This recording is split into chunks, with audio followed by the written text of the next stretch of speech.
Hello. 1, 2.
Hello. 1, 2.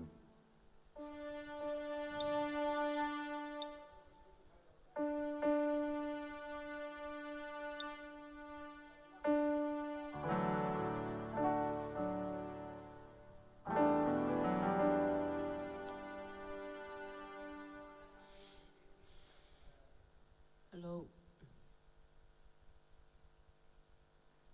Test 1, 2.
Hallelujah.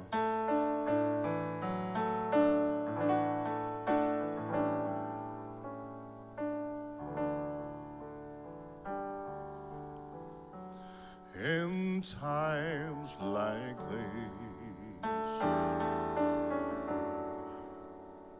you need a Savior. In times like these,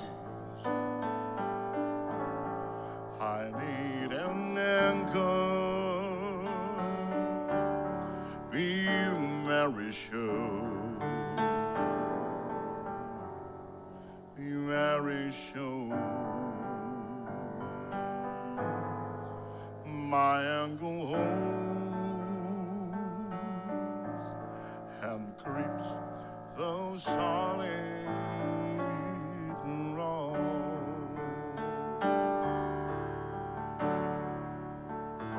In times like these, you need a Savior. In times like these, I need an anchor. Be very sure, be very sure. My anchor holds and grips the solid rock. This rock is Jesus. He is the one. In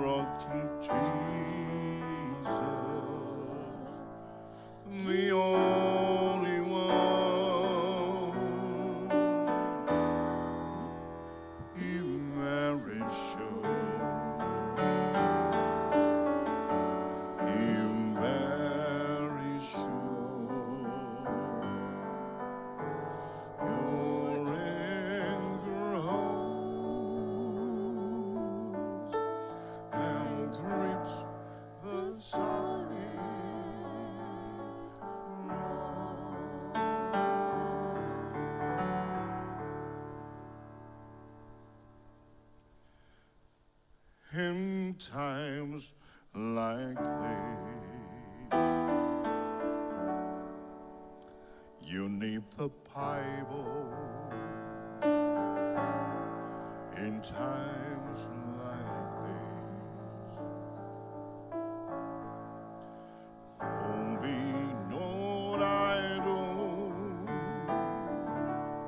be very sure, be very sure.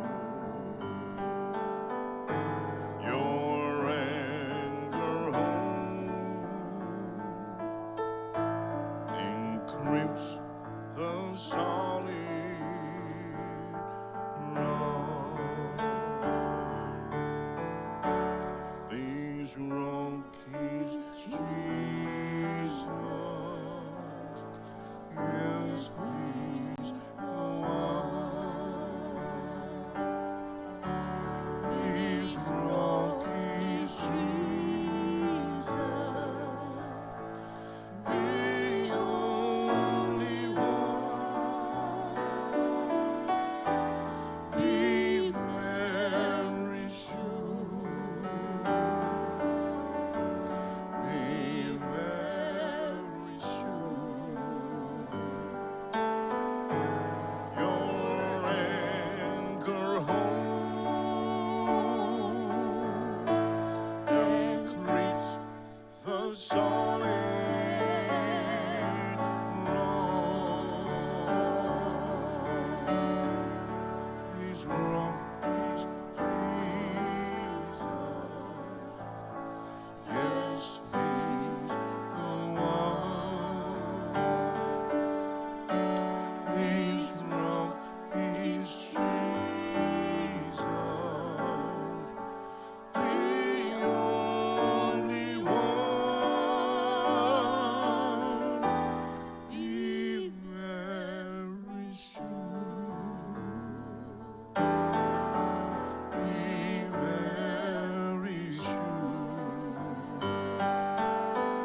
so many others that he might have chosen to follow him.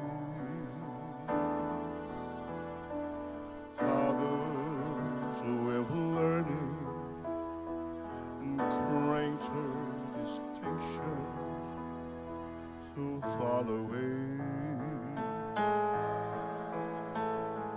Man with authority and forceful ability know how to speak and be heard.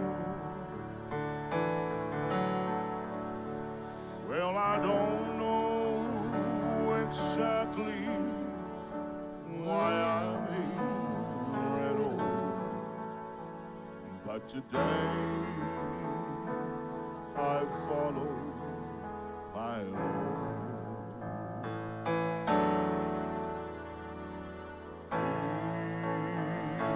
He chose me. He chose me. I could not say no when he said, follow me, and you'll be a fisher of men. From now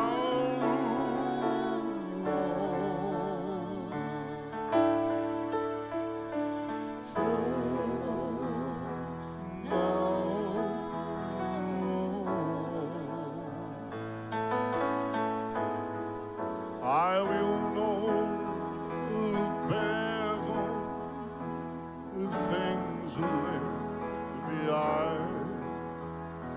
He chose me to follow him.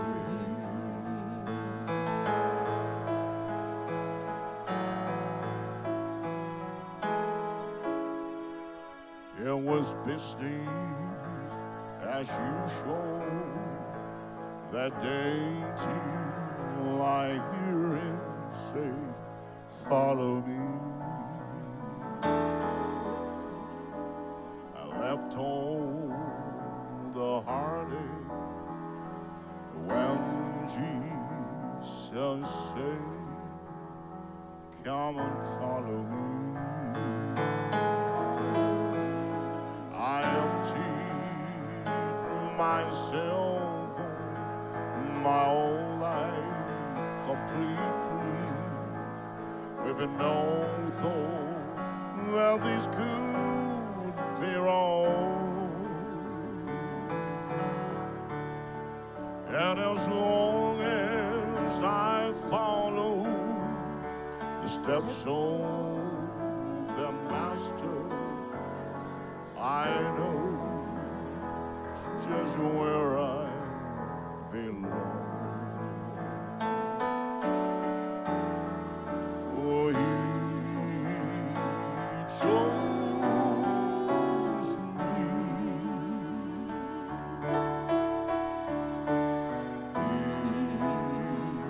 He chose me. I could not say no when he said,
I could not say no when he said, follow me, and you be a fisher of men.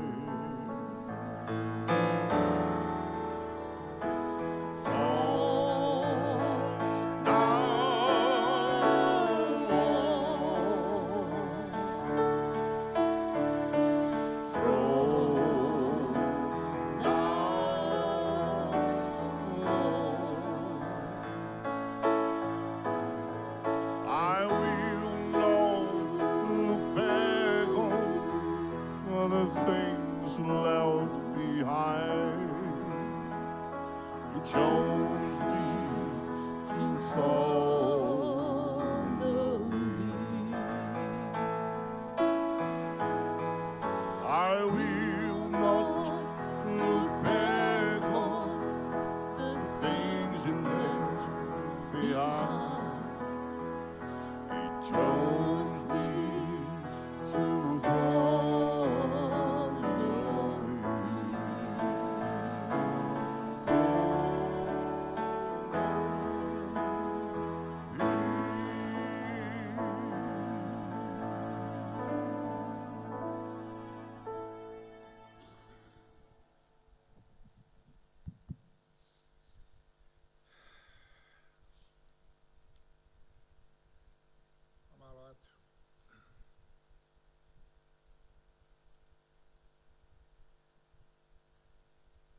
Tata leki botol ki he wan kama kainga pea kotu ka mahawinga e pokalama ko ni mai mahawinga e tingna tolu na si tatali mai pe me he ope ko e ole wa ke ngau e ke ma popo ngau e atiri elia ke tau me faita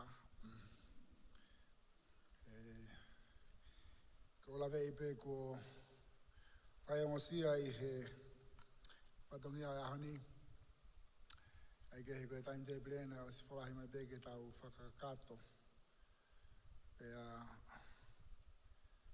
Tauanga he whanua muri, neongo e toa o he taimlahi, ka o kei lere pere e lueba mai pasi. O whakatatau ki he timetable. Ai whanua pe au pehe pe e tau mo ui, taim tau whanonga I mala mare o tua, hange koe ki lea au whanau ea ki he kantai whewhikau, toke tāmalo nkawha, ai whoi lea koe toka tu uni. Koe ia koe tau ki pokalama I whiaf koen, o e whaambere tau kamate kai ki tau te whaloloa koe kairi pēni ko kore hen ki he kantai whewhikau. Ki senista whuna I whahatau lotu. Kai lota se visite raki tau raki whanonga heni ki he tangatai ki whaifkau, ka koe apostolo. Ke repi ngalu maa misa, ko ia e ku ia ki whatongia ke whakatai ki ai. Ke ne oa mea e koloa ku o tuke o tua e te ia. Pekahiri koe te toki o atu pe tau tua o apostolo ku kore ki a Materita. Toi foki. Ka Materita. Koe ne lava mai Materita foki tamai oi koe ni ke repi Viliami ka kai enu kume o tua kaure I mātua ka kai mawhana ki mua pato lau maareu na os mawhana pe na to os automatiki pe mawhana ia pe koe ia kahiri e whahawa e whahe apostolo e ke repi tau wangi ki a Materita kahiri a Materita, te tau wangere vai whainga maari e ki a taimouta. Tātai ki koe ni, ui ai koloa fufua e o tua tuku e te ia. Kainga koe tau mo ui o kui ai tau mua, he tau mo ui katoa pe. God has a purpose for every single one of us. The most important thing is we need to identify what is our purpose in life. Kai hanga o tua ka pau tau, whia mao mooni ki tau ilo ene tau moa te tau tolu, tene hanga toko ni ki tau tolu. Kou rea koe ni koe rea ai au sia, Ani omi ke unga e whakataha pia mo yonga tamai o ikoni pia mo se misi. Whai whikau ka koe apostolo se misi tafuna. Whai whikau ka koe apostolo William Fonua. Pia kono mo oni sai pe tau proklama nai. Whalamari pe mo oni. Ka koe tau tanoa historia tana mea mo oni. Tale ma wako mea mo te uvete a o mātua koe ni. Te uvete a kulu mo se misi, te uvete a peti mo William. Koe whaunga pe ai o tua. Koe taimu tau wālai ke mea o tua a kuhanga e te volo o lulu ki tau toro. Mana o sirea peka se misi, rea peka peti mo alu ki o tua. E heni si ulai pa talanga misi. Fie maarie. Talamahe lau maarie ke utatua te koe. E a o ke taimu ha whano fo. Koe motu o whakataha mo maarie. Whamonia se misi. Ko ha Kristiane o kai loi o tua. Kai hamia ko reha o tua, puake o tua. Mone lau e palo fita ko hapa kuki. Pe vave mai, pe tuai mai, ka kua pau pe kea mai. Koe taimea o tua. Koe ko kore angeni ke he tamai whawhikau. Se mista fuana kata ki me mua whakatau lotu. Pahiri koe tawange taimi. Ke whawhikau ko apostolo. Ke rep misa. Malo.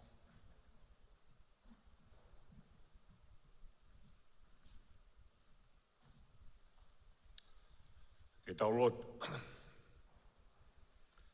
Lau maali e maa ni oni. Mau whakawhetai atu. I he houa whakakoloa, houa mahu inga koeni. Nā mau kamata pia mo e a Fiona. I he whakatuu e potu ngā ue koeni. Pia nā mau sio hake pia mei lalo ki he tungu aki mo ngā. Pea hange hei kai ke mau malawa ke maua. Pea kana e whai pēa e ki ta ki pe whai pēa e whinga. O maua, kotoa, neongo, o iai e toko ua nei kai rawa. Kau whakawhetai, e nā ke tuu tawha aki. Ia te ki maua, o whakaau e whinga pe mo visone nai whai. Whawhetai o tua he kuiai e kakai nau nofo pepe mei mua. Whunga mō ngā tāri mai, a ki maua pe mo e whakatūtu o kuwhai, maha o ngā ue. Whawhetai he ngahi mea katoa pē kua maua o sia, i he polo kalama mahu inga o e pongpongi ane nei. Whakawhiewhia he wakai ki he fukakai ke whaha maheni. Ka koe nā uomi, tōnga nai i he ha. Kai kia ha, ilo ia e taha. Ka koe iwi mo mafi o e awhiona. Lawa ke mau whakapapaui. Ai mo oni a mea mau tui ki ai. Te ke omi pe koe ka kai. Whakawhetai o tua mafi. I he ngahi koloa wholofola ko mau tai maari ai nai tōpea mi mo ungani. Lawa ke kai utu ngaki a mau ngahi lau maari. Mea mau i ngāke mau kau whakatapa, ma si kau whalau. Mei Australia. Kau whalau pe mei tonga. Me ngai tapa kotoa pe, nei iai ni nei lawe mai ke whanonga mai, ko ia ko whie kau i he kātoanga koen. Mau whakawheta i he kokoe na ke anga whai e whakatutu. Pea kokoe pe te ke toi anga whakaosi ai ngā ue koe. Mau loa tua te tua mafu. Ko uia koe ngā ue anga wa manake mau hoko atu ki ai i he whiawhi koen. Ko ngā hono ua ia o e mau polo kalama, o e whie whai ha ngāhi lea au sia. Mo e ngāhi tala loto, whaamu ke mau whanongo ki ai. Mālohi au mau ngahi lau maari e, whai aki ai whanonga. Pau mau whakawheta i, he ukai te keanga tuku noa i ki mau tolu. Kau keanga ui ki mau tolu ke mea ngā ue aki. O mi haiwi mua mālo. Ka te nau tolu a manaki ke nau whakakakato ai whatongia. Lea o e whiawhi koen. Ke o mi haiwi, tau pue kina ki nau tolu. Mo ngāhi au sia te mau whanongo ki ai. Kau mai a te ki mautolo e tua i he polo kalama. Maho i ngā e fia fini. Kau ia e hanga hei mea au ki kai au sia ia he maulo tō. O mau te kaki atu ki a Fiona whakaolotu mai mi langina. Mau kore katoa e ngai mea ni he kuapa ho alo ko sisu kalaisi. Ka ko mau whakamo ui. Amen.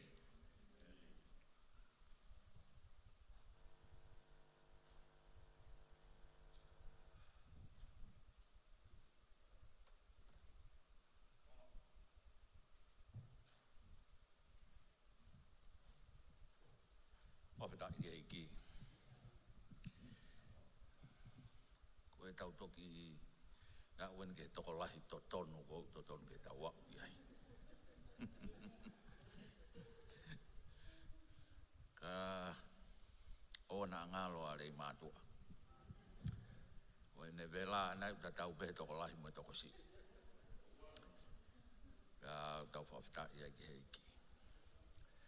Koe Iu kia ki whatongia au hanga mai. Mau ke turi na tāponi e ta whaako ia. Te uki wholau atu a hengi ki tonga. Mau inga e ku ki kamata i rewa hono kamata i e tau pōrea. Ia i ki mea mau inga o pito kia te au he haua koe ni. Neo na mau tupu hake he fuuroto ano. Ia materita mo koe koloa le rei tahana ku mau i lawenga maari e os mahino kalaisi ia. Pea na e kinisi e mo ui o he mamai e wa a taimi ke u whakatoka ngai mo oni a kalaisi. Pea mo ene purpose koe ke mo ui. Kana to mua mau mai e fu wa papa koe a Flynn Square me lawenga maari e ko hono moni ko la unga e whanau a ko he fuwa papa ko a Flynn Square ka hono moni e kau ia ngai whatokanga ki he mo ui e toi ke he ange tā e ki o ka pau he ki hi hoko ato e pe na tūla ko e mo ui na ku hau ki tua i kai ke utari pena i kai ke poto he ngahi ako naki mo e discipline ko ia o toi hoko ato e tukta wheturi mo e ki i tua. Alu ia ke he koviange mo e palaku au pito ai mo ui. Kai ke ko e tuku tau wheturi mo e mea whana i tonga au ki Australia whakafoki mai me ai malo ko e mo ui na i tupe ia i he loto lua. Koe hake mai koe ni, koe toe ngā kai ai awhi. Koe hake mai me whakapo uri tu. O tu hake ki he tuunga, koe ofa tuunga a be ai otua. Koe ofa au fuato, tae whiwhiri mana koe ai otua, ne lave i he paia mo li e kina koe ni. Whewhawhai te wolo, waka ahina mo ene polkalama. Pena e osi. I kai lau ki ta ia i he pureanga. Whakawheta. Ofa e o tua. Koutui, tau lawe ko toa pe ai. Amen.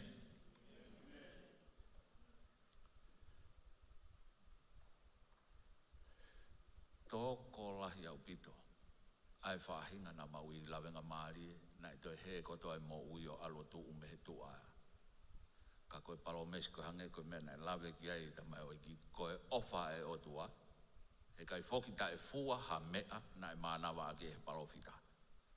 Na e whanongia ha te ringane o ne huu alu ki tu a ka kune kouna ho mo ui ki he ne purpose e o tua koe pauia. Ke foki mai mo hono fua, ke whakakato e tau mua koe ia. Whakawheta i ukai ko hinga ia hare rei, ko in pena utalatu, ko e mo uina i tukta wheturi pia mo te walo he taimlahi. Ko e ofa e o tuau, ta alo mai, pia whakakato. Te tok tua he aho ko e ni o whakamo o ni.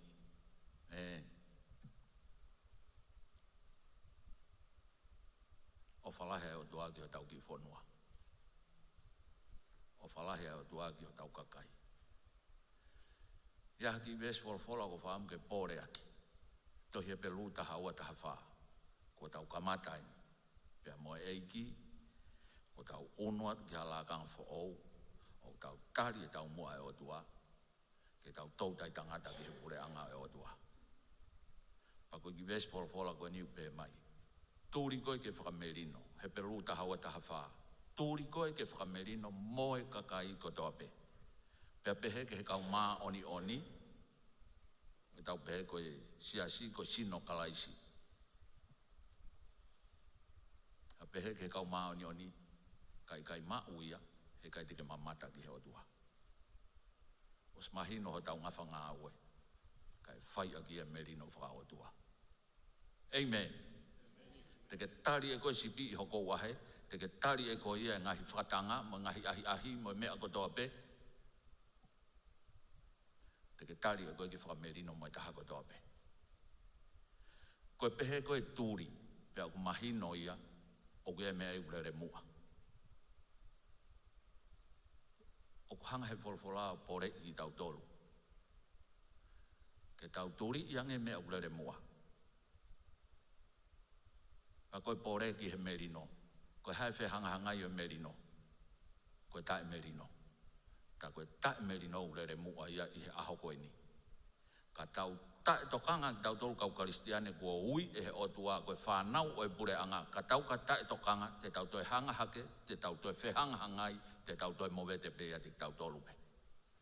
Koe uhi ko hangai uhi ngalau noa, koe uhi ko hangai mea ufamanawa i e he te wolo, pea whanawhana mea he hema moe mata ue whanonga anga, pea te ala whanongo, pea te whakata au ngai hoto kau ngā ue i he eiki.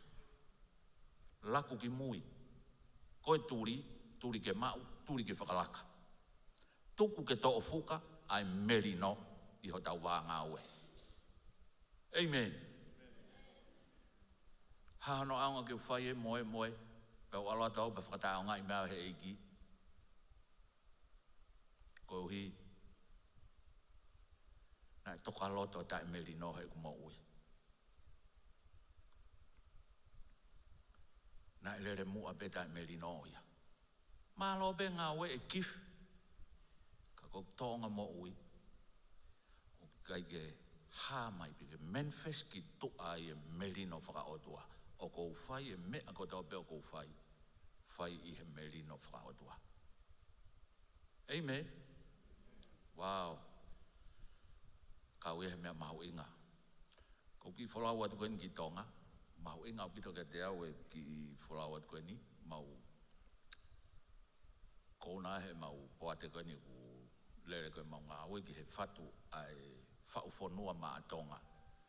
Pea moe Pasifiki. Nau kona au ke ulere atu ki tonga o Nofo he TV mo le ti o ki he aho ua. Aho taha walu ke aho ua e mahina katu o ku whakalere ai conference koe niu kau ki ai e whare tu i mo e kau minister. Pea ko hinga e kulere atu koe ni a hengi.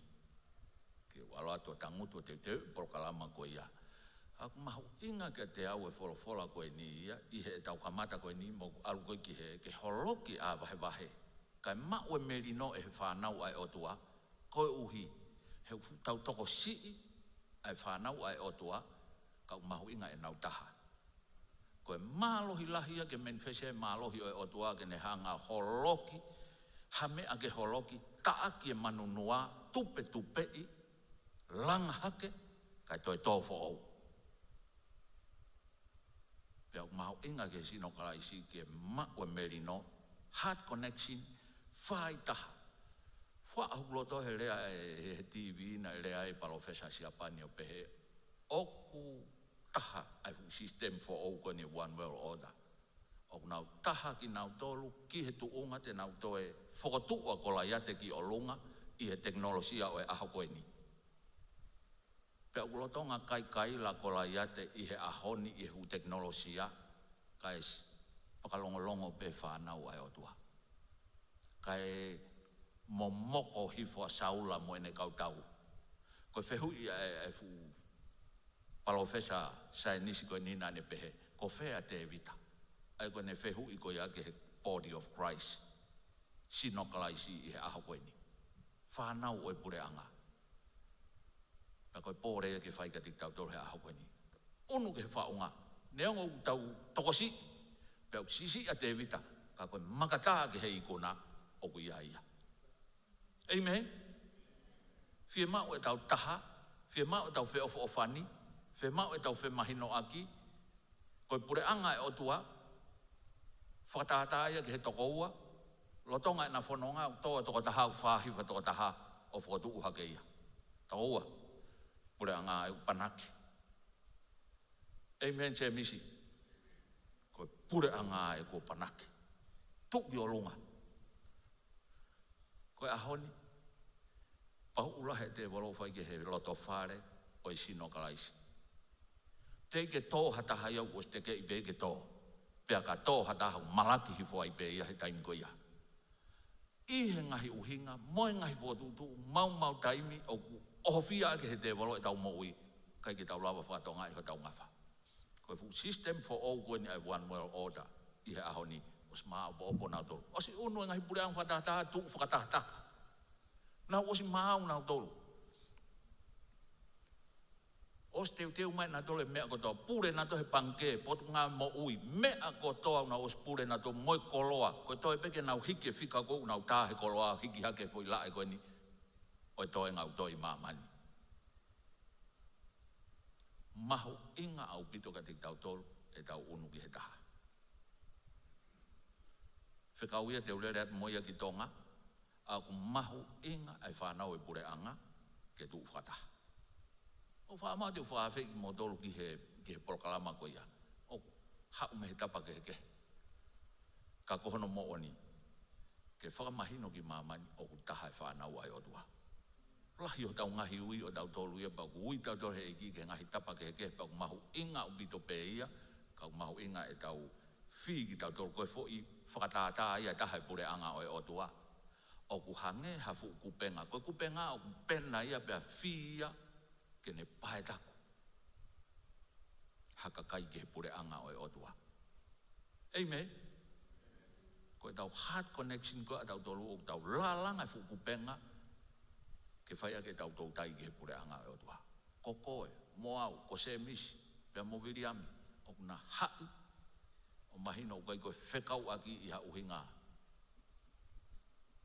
I ha toi uhinga ange. Tau whekau aki whakapure anga. Ko manata e se nesi uahiwa. Hola koa se kope mea I soa po ne hola mai koe ki kālana hao.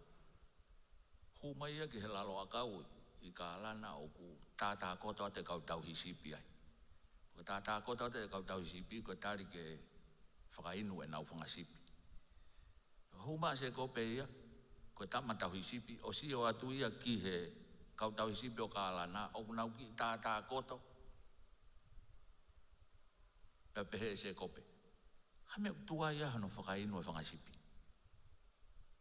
Koe tau pehepe koe kau tau hisipi a kālana, ke he me he tau hisipi koe a ke nani. Pe koe tau pehepe, ke he kau tau hisipi asi me kau tau hisipi koe e pure anga e o tua. Kau tau hisipi e pure anga o tua, o nau iloi e nau tole taimi ke whakainu, mai taimi ke whawhanga.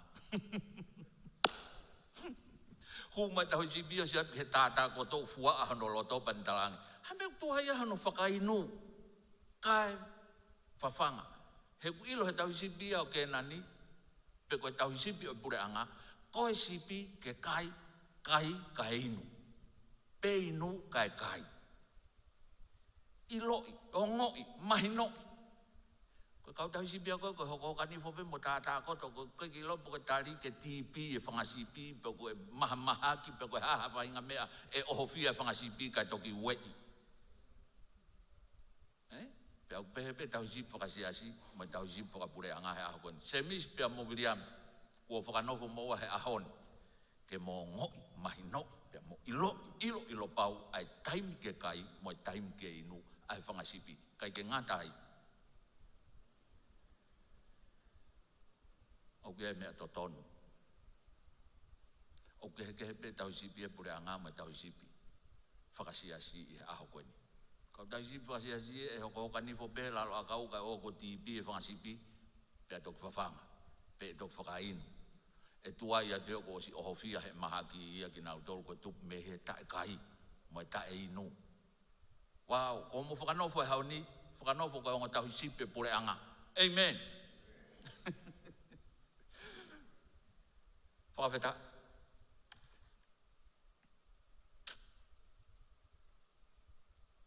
O whalahet ka tingi motor. O whaketa pekina ki motor. Tau tāmpe ka maaloni. Teu tuk whetu taki atu. Tau kau no teu i e uprokalama koe ni. Ki e whakatahataha e tonga. Mo whatwhanua maa e tonga mo e Pasifiki. O ku tari Pasifiki ki tonga. Iai mea lahi teu i he iki i tonga. Ke kamata me i tonga. O toki hawai ki Pasifiki o alwai ki maamani. Ko hiko kou nani tēnā e haki koe tupo ulaki. Pea moe o tua. Pea whie mauia ke kamata i tonga. Ko tonga i koe fuulait hausia ke Pasifiki mo maamani. Pea oku tari e lolo moe makakoloa moe mea kotoa ai whonua koe tari kiha pure anga fo ou koe whanau e pure anga. Tēnau tuu ki o lunga. Pea tēnau ulo. Tēnau lava pacheti e lolo moe makakoloa moe mea ai o tua. Koe poto koe tangata ku whalere pure anga i tonga. Koe kina lava ia pacheti mea ai o tua. Kai ua koe tuu e whanau e pure anga ki o lunga. Tēnau lava pacheti koloa ai o tua. Amen.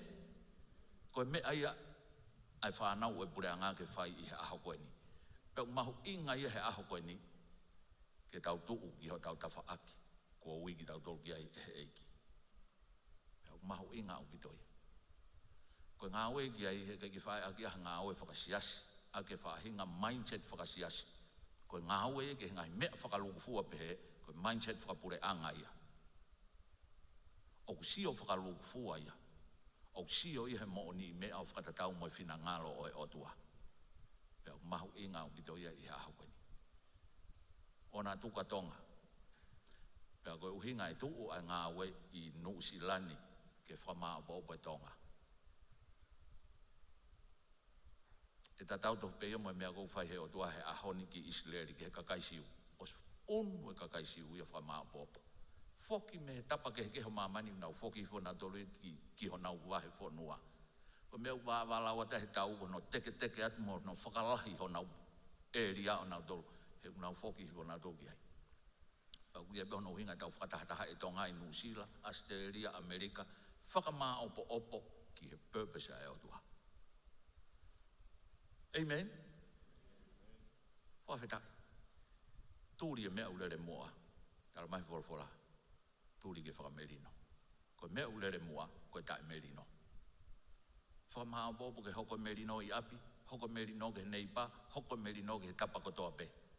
Ka ia hataha tene sipi i hoko uahe, ai ke hoko te merino i a te koe. Ke lava whakamore, lava ala tu ke taha kotoa pe, i e keresimo e mesi ai o tua. Whawhetai. Ofa ke tāpe kina ki motor he iki. Maha koku huat pa koe ni o le reo se peo whakakato whaki whatongia ki o kuku whaamiri he ni mo whai mau ki mea horope mo whamaa popo ki mea te ulere hengi. Kau ki heni hoku loto, tau whikau aki he lotu, tau whikau aki he mea kotope. Wa te pore ka ting moua ngota mai o iki. Koe ka hao ngotau hisipi moua ka alana. Tau hisipi moua e pure anga e o tua. Na e ui ki moua ia ke tau tai tangata ke pure anga, uki kakai ke whakatomala ku ofi pure anga, mou fuafua kumi ki he pure anga, ui moua e ke he pure anga. Amen. Pure anga ko hono uhinga, King of all king, domain my whole life. My mind, my tongue, my eyes, my feet, my hand, my all. Pure anga o tua ke ao niu. O kune ao niu e mo ui pa manifestia te he mo ui pa hoko atu ia I hoko ata mai o kui kai ke toe whepākaki he te volo ko ata mai au matu onga I he pure anga o e otua ko whanau ki tau tolu o e pure anga o e otua wow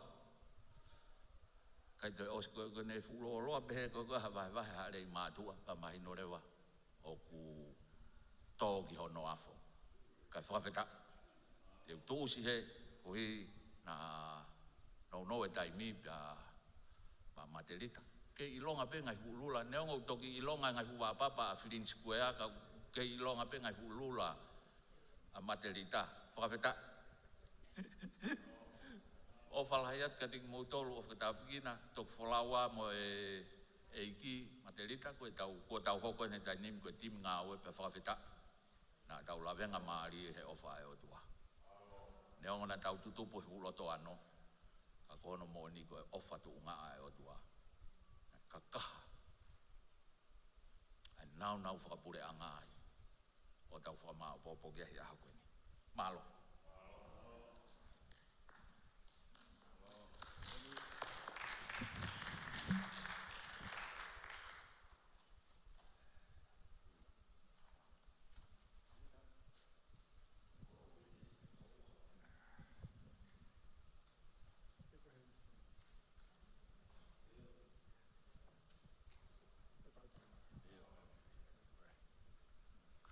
Nena i te ukakapea ki o lunga. Ika e, lau e.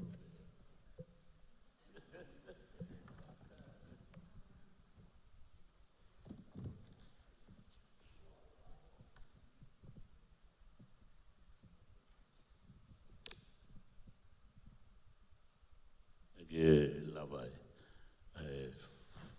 Wheloa ke whaiwhikau. Malo. Ufangatu he taramalo e whanua me mo e lotu. Ka tā mua mo e motua koe ni ke whai haki ausia. Whawhitai peke he lau maari o e iki unei he ni mo ki tau tolu. Ko hi ko e whanofo koe ni e tau ongo whaiwhikau koe ni ke na hoko atu. Pea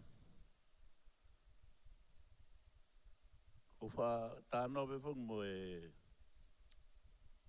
tamai o eiki o tua o tang. Ko whatongi a koe he tau meani. Ko e kuri re o au. Ko e ne mea ana ku whai ko whakateketeka mai whangasipi. O tuku mai ki he kau tauhi. Ke tauhi. O mea ena whai he siasi la ni lako ata e whangasipi ka nau lako mai nau tōki tua. He kau tauhi. Koe motua ku whahoa, ko Fred Fonua. Ko kurere mai me he ki motu koe ko ha ano. Motu taravou. Pea toi poto whakata mai. Pea o tō lahe apito e whamiri i heni. Ko whakaukau ke ai ki ka venga rea koe ni. O namu ka inga. O namu ka inga e tau katoa ngā.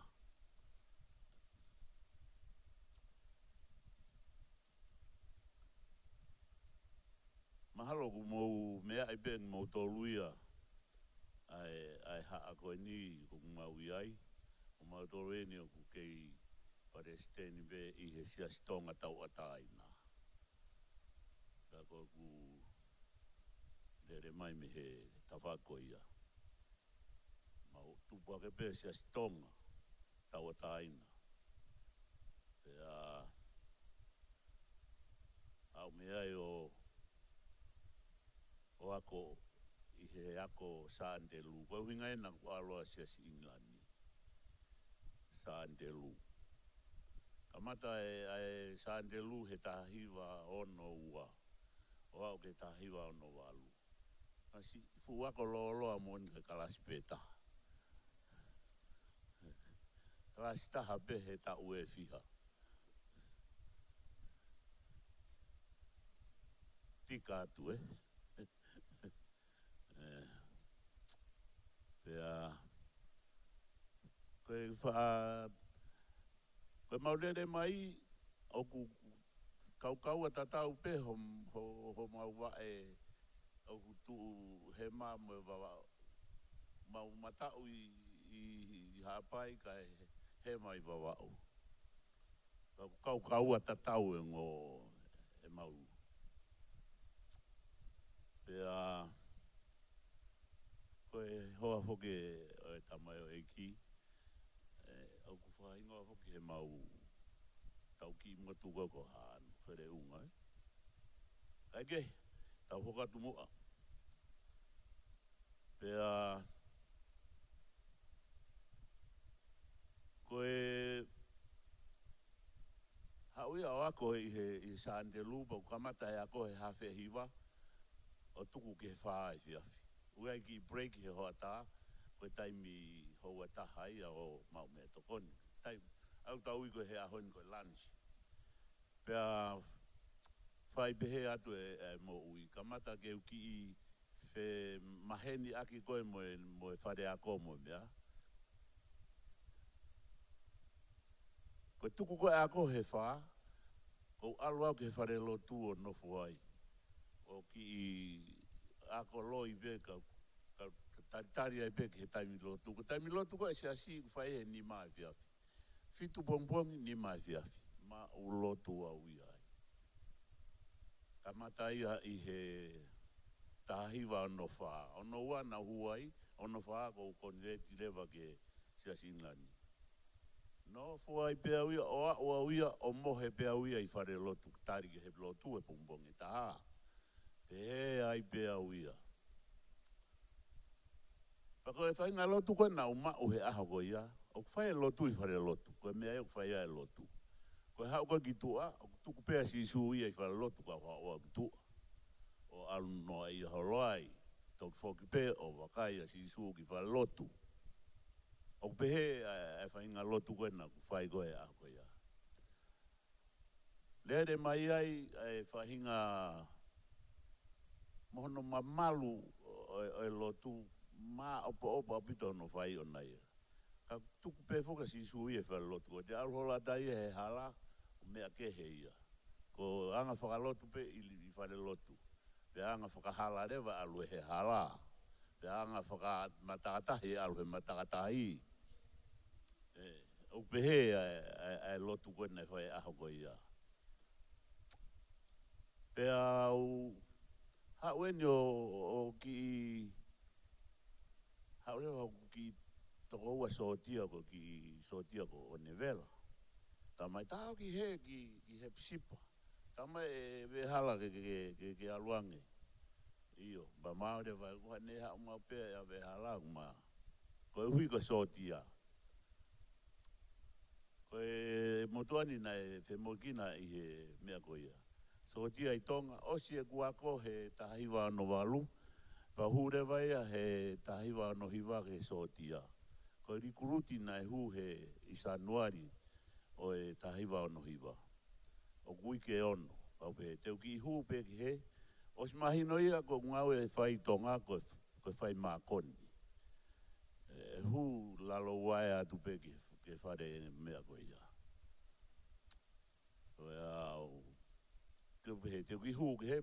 Hu atau ia, o lata au ia sotia. Koe tok taimia ke wako nofo mao ai au. Ako alu pe fo ke sa ande lui. Lata au ia sotia. Ko pe. O, nofo e dewa au ia heni. O mai ki ngā ue ke uwhai ai. Lere sotia I tonga he ono hiwa ke he fitu tolu. Fitu tolu pe ma uhoa rewa ai. Mantu koe ki kolo pena e ofi mai ki apisotia ko. Whe koa ki kolo koe o misi mo mea. Whai whekau koe ni. Fua motu. Ma uhoa au ki fua motu. Pe au ma hiki mai rewa ki nusilani. O toe ki sotia haini. Sotia whakaori pe ia. Fitu whaa ke he fitu fitu. Pa te hiki atua ki Asteria. Fitu fitu. O sotia whakaori ai pe ai ki he walu walu. Ki malolo rewa. Osi taimi sotia. Foki mai. Ka koe lo tu kai ke tuku ia. Alu holo koe niu kei. Taimi na uki I Asteria ai na e ki whai angalotu mau maheni ai pia mo ko hapa fila na e kamakamata kia e lotu i a koe ia. Ka o ko whetakai holo hiki atu e ki Brisbane o angarere ka haingai o maru pe honge tangata pe ko ke ia hata haia o mai ke ki se tuata whakaori pe ki si asiai. Ka koe anga ea lotu, na to holo pehe ku alu, ta kai holo koe, ta kai peke tuku. Ka koe hau koe na a vehala ki he nipa mao atuia ko laki whetau laki a mo fotu. Whetau laki kai ke uilau ko ha ano, pa mau whaikawa, mau to tānoa. Pea toki mahino rewa ki au me iai i he uraki fufua hao koe a fotu koe ia. Ta koe koe u lotu ia koe nai whai mai koe nai noa ia pe ia. Kai ki ha nongo e taha. Koe lotu pe i whare lotu. Toki mahino rewa te au i he honi. Ta koe lotu ia ku to o holo pe o alu holo mo ia. He ka moe he pasi, he ka hele lue. Aru ki he aka pulu. Ha whainga whi tupe, koe lotu o ku to holo. O kai ke tuku pe ia, i he whare lotu. Wha tamai e fotukone ai pe ke alu ki, ke whoke atu koe ki a seria tamai. Freti, lau hoto i tapu. Lau hoto i tapu. O te epe ke ulau ai ato i tapu. Ka ko lotu au. Ko mea ko whakamalo ki ai. Ko mea ko whakamalo ki ai. He ko maheni au mo lau maari e he lotu. Whaapehe whoke whaarea ni ke tamai o kuke ofa mai ki au. Ka koe te ke ofa koe ko hotoko ua. Mo oni ia. Mo oni au pito ia. Ko ofa ki he lau maari e. Whawheta i fotu. Ko whai, pakihanga o mai ai o tua keu whe ao mo ia, keu lotu, pe kou kore ki ai. Nā mahanga rewa o whakotu heni ai ki karapu kawatonga, ka kui ko organisation e kau Defence Services ko a tonga. Pana mau koe uhi koe whaaru koe ki he lotu, te ke hau a fotuia. Pa whangarewa aiki mea koe tau ki ka veinga eni e tau kalapu. E whakaloto lahi ku whai e Paula ka Timote. Kai ho inasi i he mamahi, o tau mo e so tia le rei a kalaisi. E koe mea e mau mo ilo pe motoria koe kau so tia e koe o ula henge ai ko nā mga hei umea noa ia ka naku loto pe ke mau alu pe ki he mea whakara lotu. O ko ulawei, pe ko iloi, o ko tau tolu koe ni koe tau whanga kui i tonga na nau lotu pe. Paku nau kei lotu pe o a mai ki he ahoni. Ko whakamalo lahi atu ka tini motolu. Ki motolu ko toa koe ni umou heni i he hoa koe ni. Neonga o tau toko sii i heni ka nā tau toko lahi ane nai. Ka pau te tau tūwha taha tau tolu i he uhinga koe ni u tau i heni ai. Tau rea pehe rea taha. E lau maari e pe taha, lotu pehe lotu e taha, tala ki he kakai, ko he wani e tu me he, bō mai ke tau oki ai. Ka mata e mei api, o mātua, mai whanau. O koe ki whina motua ku maheni pe mo fotu, pe mo ki mo tolu tō lahi pe heni. Ko ia e kunehanga o whakahinohio i au. Ko whainga lotu motu a koe na wā mo ia. Kunehanga o ririu i au he taimini. Pea toe kau mo ia i he whalotolahi mai ka te au he ahoni. Nā i he ni me nai ka ku. Ki ia ki mea kuku. Ka ko ia o tu umalohi hono teke au ke hau ki heni. Hau ke lotu. Ko ku tau fitu eni. A renu fitu walu. A ko whakamalo lahi au pito. Ko uhi ko e fu taimi lahi. O ku tuku mai e he lau maari e. Mone ako ia iau ke uilo. Ai mea ko tau ke whai. Mo kai ke whai mo tō atu mo uiako he ngahi tau mai goe. Kai tuku mai ha whainga maari e. Ke wau mai ke aho koe ni ke uilo mea totonu ke whai.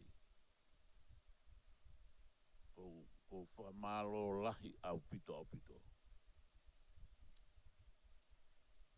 Ka mau ki lere mai whokia i hepsipa. Mo tōru koe ko tānoa koe nia tikai ke akahi mai matou me hepsipa. Mau lere mai koe ia. O au mai ke taimi ko toki lava e au o ilo ki muini. O kui kai koe whakaori pe ku whakarea koe. Ka koe lau maari e na ne tutuni. E ka pate mau nofo ai pe e kai ke mafola e mea koe nu mau whenga ke whakamafola. Ka koe o mai ke toi e whia e kakai tonga katoa. Ke tau ala whakataha he mea koe ni. Ko koe pēr ku kei heni. Ku mōni e mau maranga whakaului nei whai sopu. Tapuni e matapāe o te aruhataha ki tua haku mō ului kātoa pē mō toru. Te tau kātoa e ni, tau lotu kātoa pē heni. O ka mata heni o toki alua tuai ki tua. Pea mau hu mai koe ki tua. O koe ki kautama ia i papakula, aku nau ki Papatoetoe mai bemi ai. Kope, te ki laka au ki papakula. Alu au i ki papakula. Kai hao ai se tuata ia mo mea nau ki. Maui rewa e mautolu a kautama koe ni a se tuata mo misi mea. Ko nuko alofa ia. Ka mau uta mautolu tōkua. O peheanga e mea. Ka koe mau lere koe ni, o ku nuku alofa kautamu koe ni, ka mau tuku uta mato. Pea koe ke mea kou maari e, ko ki laka atau ki ai, o koe ki whewhine e, o whai ene, o koe no ki, mea, o whai koe ki wharekai, koe ki pisinisi, ai e ki mea, whai e. Ka ko toki toko ngai hake. O whalawa me atu ki ai. Ata koe koe si whakaofa. Taule nei tupana teke ni whae ea haka hona api. Koe toki hawa nani ke kuki he mea. Koe ke kuki o kuware ke kai e hai. Si mea whakamamahi mo ani. Kai kehe. Pau ki whaikawa. Koe taki eni o kani. Ma whaikawa, talanoa. Ma whaikawa mo mau talanoa.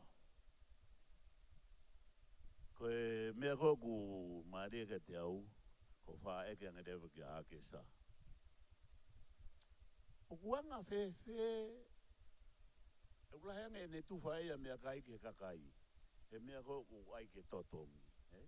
Ka pua walang pe hatahai kwa kia hane sirini atu pe mea kai iu sai pe ia. Ko mea pe nai poto tahai a ke sako ngahi e o tai. Ko tuwha noa ia pe ia. Toki tā mai rewa e a kesa ka te au. Let na hau ki hei ni ku koe tā mai na ni whakarere e whare koe ni mo ua ia. Pe hau rewa e intia kore ke whakarere whare ke totonge mo ua e tama. Tata e pia a kesa osi e mo ua. Kamaya ke sa. Ko ngā mea kai ko mau ngahi mato ko hui koe mauare. O ku tufa pehe iai. Ka koe lau maari ko mau whai aki.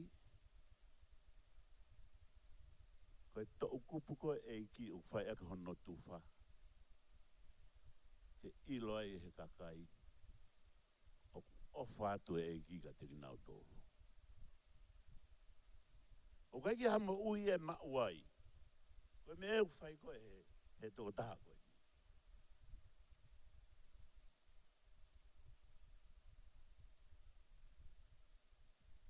O mau e ala oi e bisinisi ai. Ka ku alupe ki ibe aia ki o lunga. O alupe ke mo ui. Ko mea benina e na koreange ke se tuata.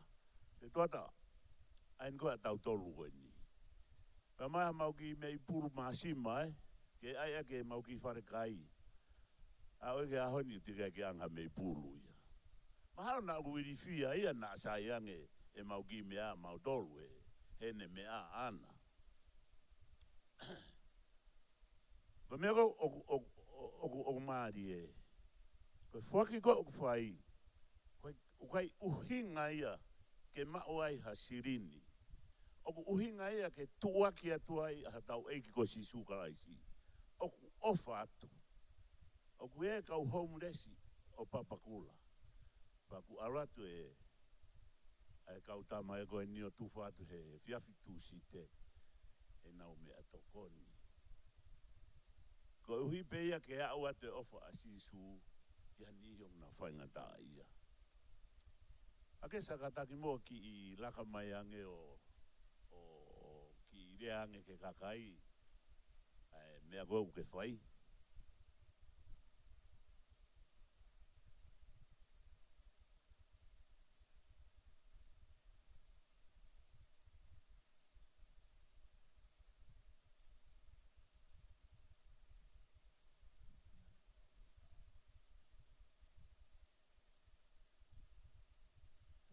Peha Papatoetoe ke o tō ma.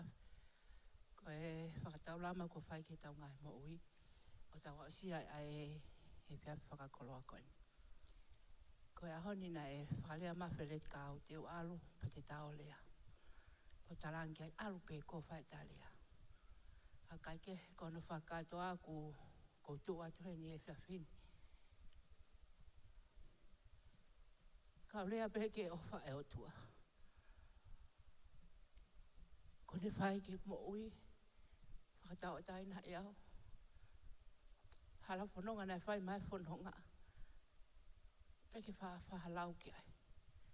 Pō pūlai mo ui ke hanga hala. Kai e tā lunga pa moi o whai ho tua au whakatau atai na e ku mo ui. Pako ia peo ke whai ai tu upa mo loto lahi. I wha amu ke hoko whakatau atai na o tua na e whai maaku. Te whai ake, i ato e tahape.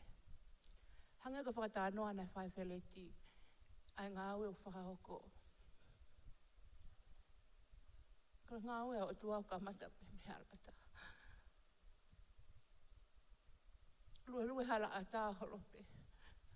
Ka mata anga ngāwe koe na hala haseni te tā. E whai ake ngāwe koe. Ka whai pe lue mo e whalala ke hotua. O au mai ai ke ahoni. Koe mo one tala noa wheleti. Koe ke haseni tia maoai. Kana ai pe me ana I tuku heiki e loto pa mo lau maali. E maho inga ai ofa. Pa mo toko ni ke kakai. Koe ngāwe koe ni. Koe taimi u fōu mai kakai. Koe ke au e nau ki seni. Ko te sio. Ki honau mata e talane. O ke maho inga o se aseniti. Ko koe, o ku maho inga koe tangata koe ai hotua. A ko whakamooni koe tau e nge taha malo. I aha whalaite, ai whanonga mai. Pea koe, kai ke whaalea ki ai. Ai sio ke tokoni ai hotua. Pa ko neongo koe ki konga mea kai o maungahi. Pa neongo e mau wale. Pau mau whai pere rei taha.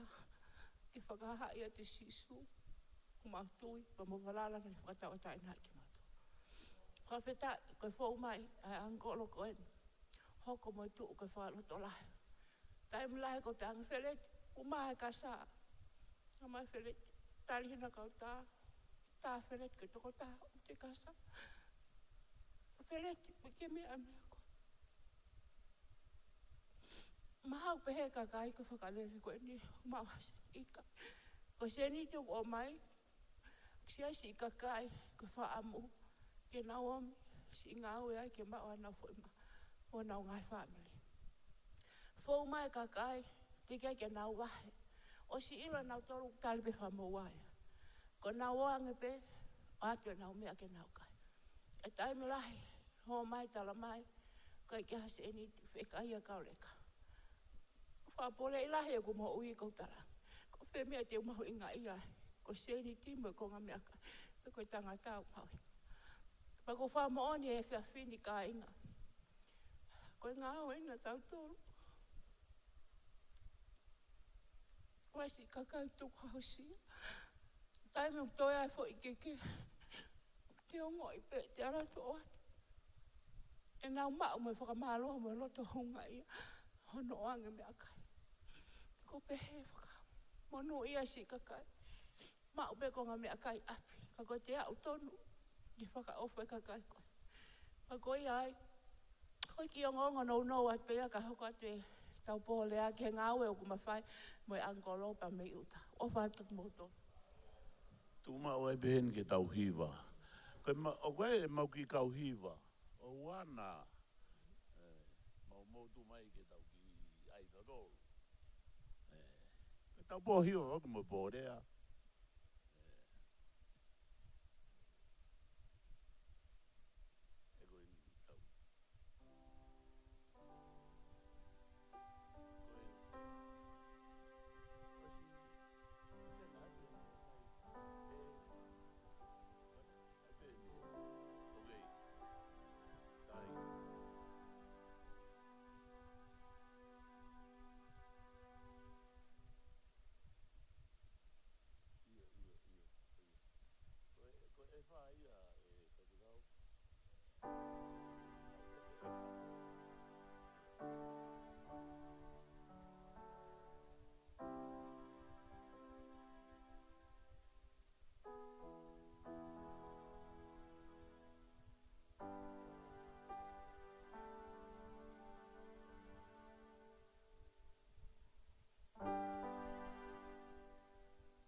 Whamalohe ni ki he. Tamai ai koe ni.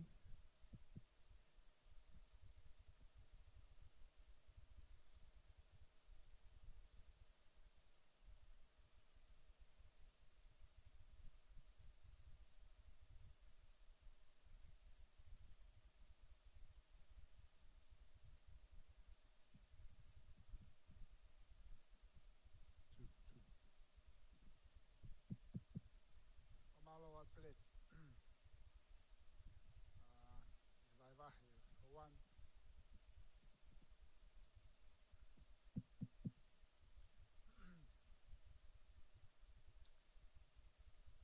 Ku mahawinga o pito e le o e Ausia. Manatu e patanona e whaipa mo e tamarei koe ni. O tangi keilo koa o ku kohewani ia. Koe ke ilo he kauto he tāto he tapu ia. O ku honge ai kauto he tāto he tapu ia he huki he wani. Koe matai tohi mahinga taha koe huki he wani. Ainu ku mau e whireti. Lau e puna ke o pehe. O ka eke re vāu e hasola. Pea ke tala tonu si o kuhingoa. Ko meri e au ka e toki kona. Ko e pi e o nukalofa. Ko e pi e ia matai tohi. O whia mau ke tahu ki he wani. Kono wharea e taha ko pi ko e born again. Ko e whanau i fo. Tau sio he fua e whanau i fo. I tamai o eiko e ni. Pa koe konga mahau inga i ngā ui ko ui ki mua. Ngo tamai ki whaifkau. Ke mō whamu ui e kakai au tua. Koe ne whakarea ma materita. Koe ia pe ku mahaloks i la vepe materita. Koe taimi. Ai ene pe he. O tamai whaifkau. E tau tuku homo taimi ki a pongpong. Ko ia e he au a mapangana o live e tau polokalama. Mau inga au pito ke whanongo mai o pe kere o kulu. Ko lawe i pe ko si ongo si a kulu. E mea pa ko ia ngo tamai o ik whaifkau. Tuku homo taimi ka pongpong e koe nao sti text ki a mapa. Ki a mapa o live. Ko tai tau polokalama. Whainga maari e koe ni. Koe hili peni ko kore ki he apostolo paia tawhatofua. Wai wahi mui tau tolu paka hilia paia. Whai whei inaka taik whaifkau to e tā maloni kafa. Au whai wahi mui tau tolu. Koe tau pokalama pongpongi. E kamata ke e tau wakato hitapu. E whai ia he whaifkau to e tā maloni kafa. Ko manatu e kulea na e whai ki a maloni. Nau tangi whaifkau. Tala mai o tua. Ko mea na hanga teo i koe ki ai. Nei whala tolahi a tonga mātua ki a te koe. Alu whai mālohi a ko. Mana e whakaanau ai tangata i ki. Ki a taimi ku ke a lai he whohi o tokai kolo. Tonu e whakarea na e whai sigareti. Nei teo i koe o tua. Ke toi whotua a peako tokai kolo. Ke tau tu he whohe. Nei kamata e maui mai. Ai mea na maha tua ko materita. Ko maloni. Sofilisimo sinafoni. Au hia e pea sofilisimo sinafoni. O si lorei peke naua ue au tuana e whaika naua. Ka muilo i koe ka inga. Lau piliona ka kai mamani koe whainga tae kum tangata o tua. Au tau tuhe pa whareangi kong whaifekau. Kia se misi pia mawiliami koe tangi. Tau nofo sio pe kai ka kai ko teo heo tua. Ki o mai ke tau ngāwe. Kuni ospuaki mai September tau hau ten teo mai whai toko ono. Ko tau mea pe whai kone kalakalanga ke whakahue ka kai ke puranga o tua. Ke nau malu ai. Pea koe polo kala māpeia. Lawe i pe au. O whamalola hien. Ki he tui. Tai toi wewe ua u whai he. Tātai whaifkau. Toi tā malon kafa. Ko lawe i pe. Te ka pe whakamalo he tui aliria. Kau malo he pe tui a maloni. ngā ue pe o tua he mea katoa pe. Kai ngā kone ālonga kai toki hā katoa pe a mui. U te kai ke loi o tua he mea kone tala mai. Ke o tāka muto. Pe kai loi o tua. Pau kai koha mea whakatokai kolo, ni hana kai ke uihe o tua ia senturi ki tokai kolo. Na e uihe o tua senturi ki tonga kotoa. O mamani. Ka koe si kakai pena nau tui, nau whalala pana nau mui mui. Koe nau ilo o kumo oni e mea nei puake senturi. Ke nau mo ui. Pe au pehe uihe o tua whai ke mutua ta iloani. Mo ki nau tolu. Mo manatu ke rea ko materita e nā puaki ki ai. O kai ke whaatatari ke o sio ke whikai tolu taha. O te kai ke o sio au ke mea koe ni. Kana omi hala o mareka te au, koe ui o ko whai ke te koe, o ku hai ia he whikai tolu taha. Mo ki nau tolu te utoe atu, ke whai ngā ue. Taimina e mai ai pa whoki. Tango kua ke te lau mai ka te au. Nā kua ngoe mawhatu i toki ka inga. Nau no whasio atu. Fui mawhatu ki toki lai. Ka nai puaki mahi o tua whie maari e. He te ufua, ano kana hoi tāmaki o mea kotoa beka ke fua e koe whaingo fua. Ako kurea koni he au sia ko whanonga tonu mai ai. Tamaha kua kai te au, hai mahina kuhiri, e anga whewhe ono ave kohe o tua ki maamani. Ke ave ene ngā ue koni kone puaki, whakasinga ko ia whika tau taha. Peke omi mua hanau mea kai, whakafou mai hau ka opostolo tapu. Pia ke whakalahi kau ngā ue. Ke nau ngā ue ke hau ke lau mario kakai, pia ke ave ke tapai whaa mamani. Anga atua ave au siulai ke toa whaa, ke usio hano mafi pa hono nima. E mone la sere mai ia, monu ia koe mafi o tuu ne whalalai a Sihova. He ko Sihova hane pare tua. Peia kainga, o ki kai loi o tua. Ne o mai peo tua senturi ke ne puaki. Pe alua turi, koe ni untenga hafo tu e kau tangata ke nau whakahako e ngāwe mea ne puake turi. O ku whakataimi pa whakakuonga o tua. Wholofola pea Sihova kai lava e koe te evita ke langa tempare. E toki langa e Solomone. Koe kuonga mahui ngai ni whaifkau toke tā malo ni kafa. Tau sio tonu hanga lati ona whare. Sio tonu hoku mata i mea nei puake senturi ku pau ki hoko ia. Me neo ngai manuki me whakatanga e kakai. Hei kai lava hataha ke nta ofi. He ku mapuna matawai. Koe haonia. Ku mapuna matawai ke mahino e ofa o tuaki tonga. Koe haa uhinga umahu inga ki apiako ni ko tokai kolo. He koe apiako e ne o si area pau e o tuama senturi. Koe apiako ne te uliringi hifo ke hau siha he tamasi mo tahine ko toa pe ai tuunga malakanga. Koe apostolo tapu, pia me palofita. Ke ilo he tonga ai mi arilo e otua. Koe mahu inga ia tāpua koe ni. Nai hai o tua whakamohi. Pia ne whakarea ni tamai o iko se mistonga. Ke hufia he wahe whanua aprila a ai visone koe ni. Ko resi e ria koe matapure o materita. Na walatu o mai mea au tau i mamaterita he apu resi e ria. Kai ke ilo e resi e ria. Ta koe uhinga se misto ngā, koe mau whakaha se nduri koloi. Si kiki hoi a se misi, mo ofa mai o tui mai ke mea utamahe o tua. O kuiai e kuvisone mahu inga, ke ave ki tonga mo mamani.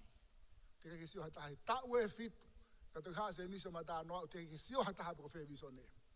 Koe rea na whai mai se misi ka te au, tamai o iki, ta foki me whunga waka o ke iai, ka toki lava o tua ke ne mea ngau e koe. Na whai ngā tahe na e mau ki tu uhe mamunga. Taim nau talanga fuai, fōu mai o mahino ke te ame o tokange o tua. Ne ue i au, ke o tākare sieri, ke o mai e koloa koe ni. Na o mai e a visone ki hoku awhini mā i he aho wao no, pe a panhi o tua e mo tuani ha tolu noa, o sanuari o awhi o ua. Na e tari o tua, ke toki o mai visone ko awhini mā, mo e rea ne whai se mistonga. Ko e taimi te ke tafoke ki o tua, e toki o awhi o tua e ne visone ki o awhini mā. Kainga, kui kai ka visone nea senturi koloi. Ko e visone nea o tua na e puaki he nguto senturi. He na oange o tua ka senturi ai ki na ne oanga pita, ko e mea te ke hai i mamani te uhai hewani. Pea whai e kore mo e tau tapa, oange o tua mea awha koe nā. Ko e apiaka tohi tapu koe na ko whiat ke whotu u, o koe au tau mua ke apiaka koe ia. Pea koe mahu ingai, apiaka tohi tapu koe ni malo ni kafa. Whina ngalo a Sihova ke ne teu e tangata ai tonga pea moe muri, ba mo mamani i ki apiaka tohi tapu koe ni ke ilo he tonga pea mo mamani ai mea rile o tua. Koe mahau ingai koloa nei tanu maki o tua. O hanga pe o tua te I kakai ke whai ni ngāwe. O stuku pāe mo uinia. O ne ki hiwa na mawha ngāwe ake mahalo kumana tui pe hau te hinai paia. Ko tuku pā te humui mui. Kia si isu. O whai ene unifekau. Aia ki he tohi tapu. I kai ha foki pe holo mui. Mamani ko tuku ki mui. Kolosi ena mo I kalauni. Si isu ko ne fiu he ui. Ke foki ake he mo ui. Ko whai li taula. Te ko whai tuku lolo kakato. Mahino ke mo tuani. Ai while o tua aku whai. Nā ko haware lahi rea mā tu I one ni pe mai. Ko hau ke whai ngā we a senturi. Nā ko mou tāfua pa me urea pe he mai ai. Pau pe atu iyo. Ta mai tangane pe mo koe ko koe ki tamasina e palofa sa senturi. Ko mea ko kei mo ui ai. Ke usio ko whakahoko mea ko ia. Nā ko I loi whakapapau. Ko pau ke hoko mea na rea ka senturi he ko rea e palofita. Ke hanga o tua whakatolonga ni mo ui. Whakatolonga mo ia reseri. Whakatolonga mo ia Simeone. Ai si kakai na nau kautonu. Rea na whai tu ione ki Simeone hau ke ta whoki o huhe apia ko he tau ka hau. Whamalo e toi ofa si hova. Ino toi riu me tāpu aki. Kai ke whakamahino e ke toko lahi unau mea mahe o pēmo ki tau tolu kai ngā tonga. Ko tāpu aki lahi eni ki tonga. Mo tau kakai u kei hape o tua whakamohe. Ke iloho e tonga ai mea rilo e o tua. Lava ke iloho e tonga e tau mua e o tua ke tangata o tua pēo. Ko ia kou kore heni, te hina, vai whikau apostolo paia, ta whatofua, mo whawai wahe. Ka hiri wai te tau tukangi tai miki, dai whai whikau te tā malo ni kawha. Hau mua wai wahe mo ki tau tolu, a koloa, malo.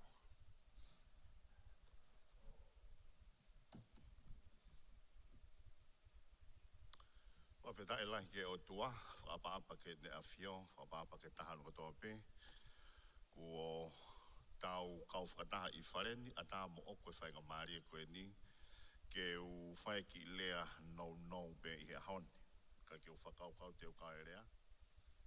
Ka ko whaampe ke whakamonu e koloa. Would like to take this time to thank the Almighty God and also for the opportunity given me to deliver this brief speech for everyone who is listening tonight. Allow me tonight to speak briefly from only one verse from the Bible. The book of Romans, chapter number 1 and verse number 1. The Bible reads, Paul, Paia, Semisi, Bliami, Fotu, Kelepi, Tahimouta, Roma, Manu, a servant of Christ Jesus, called to be an apostle and set apart for the gospel of God. Tonight I will speak to you on this topic, the final call.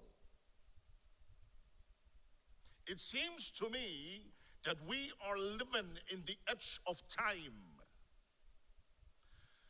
As we look around us and we find the fact that we are seeing the signs of the times. The Bible talks clearly to us about the signs of the coming of our Lord Jesus Christ. And it looks to me, one by one, little by little, we are seeing that happening in our eyes just right before us.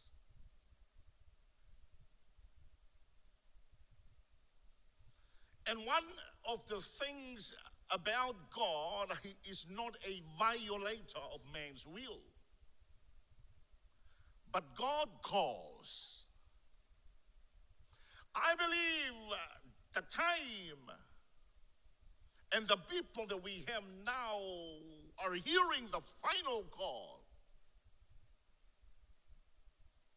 We are at a place where I can say it's an emergency situation. Look around us.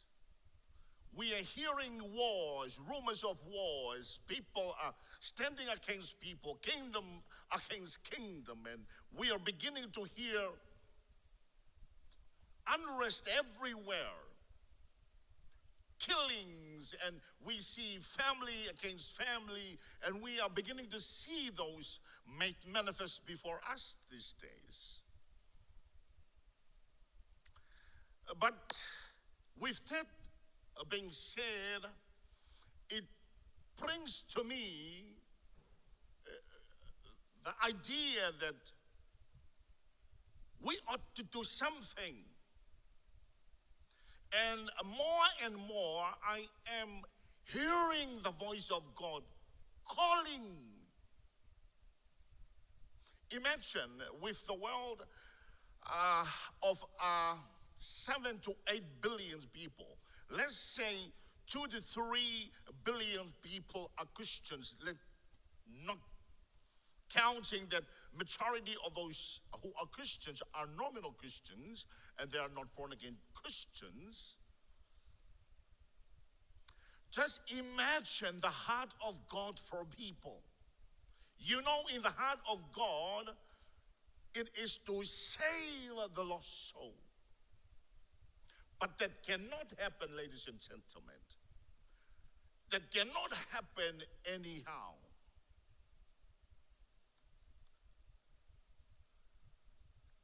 For that to happen, it requires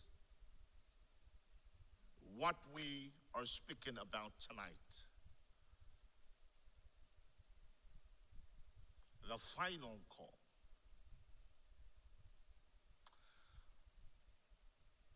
But what do we need?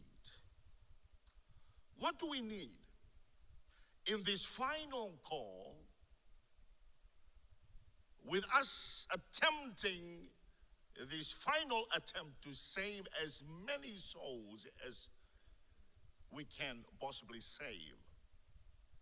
Well, with this one verse I have just read to you, clearly stated 4 main important things to bear in regards to our topic tonight.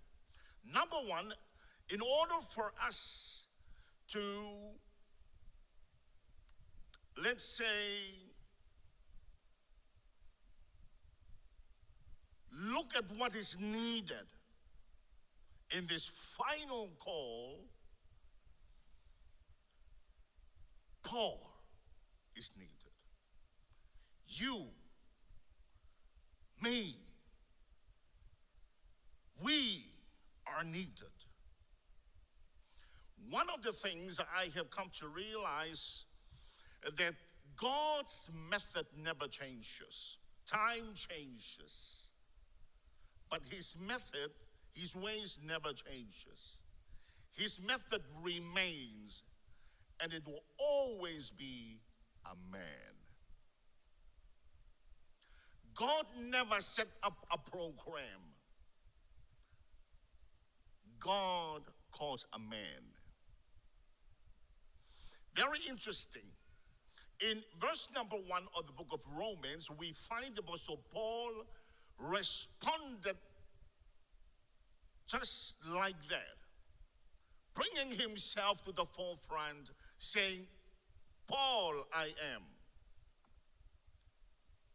He knew that when God has an assignment, ladies and gentlemen, his method will always be a man. Well, as we sit with our mind thinking about an excuse, that doesn't change the fact that God has an assignment and it requires a man. Today we are witnessing what God has done in our midst. Semisi and Viliami has responded to the final call in this final hour, where we would have this final attempt to save as many souls as possible. Ke tau lama o fetuku mai e tokolahi taha. I he tau tau ngango pia moia. He koe uhi ko ene fonga o te kia ke liliu o kune fie ma'ua tangata ko e fehu I. Who shall it be? You go back tonight, you think about it. We do not have all the time in the world. We do not. But his assignment to save a soul calls for a man and for a woman and for a child, a young man, regardless of who you are. Will you be one of those? Number two, we also found that Paul not only presented himself as a man, but a servant of Jesus Christ. In this final goal, what requires is a servant. Okay? A servant. Apostle Paul was a well-educated man. But above all of, the name tags that can be tagged beside his name, he is chosen to tag and alongside his name a servant. Mo me ai tau nofta tol he aho fie ma'olunga a kakai. Ake ata fie ma'olalo. Koe kakai una fie ma'olunga. Ka koe fie ma'u oe ui oe momeniti whakaonsi fie ma'u e se maniti. Paul presented himself. Here I am the man. Now the motive has to be right. O ke kai ke ngata peia I ho tau ui, ko tukunga ko ho tau loto o ku mau inga ia. In this final call, ladies and gentlemen, God is not only calling a man, but a servant. Will you be the one? Why are we in where we are? Why are we doing what we're doing? Just want to let you know that this final goal requires a man who will be willing to be a servant. But not just a servant, ladies and gentlemen. Bible continues to tell us in this final call, not only a man is needed with a servant heart, but a man who is called to be an apostle.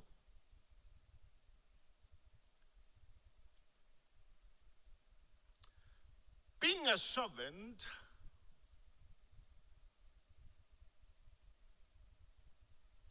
will allow you to the next step would be an apostle. It's a very, very interesting story.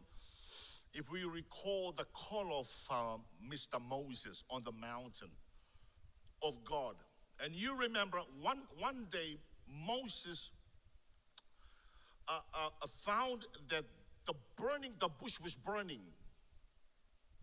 And Moses said to himself in his heart, I am going to go there and see what's happening. I see a fire, but the bush is not consumed. Okay? But then when Moses drew closer, a voice was heard. It was God, in fact. Tarange otua. Moses, to su. E koe uhi, ko unu mai koe kia te au pau ke lai mai. Koe su, koe whakailonga ia oe a humble servant. Hange pe koe tau talanoa. Koe whakakau ia talanoa kai e wholofola. Koe paula, koe ki se maniti pea wakalaisi. Kuo hui au ke hoko koe apostolo. Na koe whakakau oe apostolo, koe tokotaha kua teui.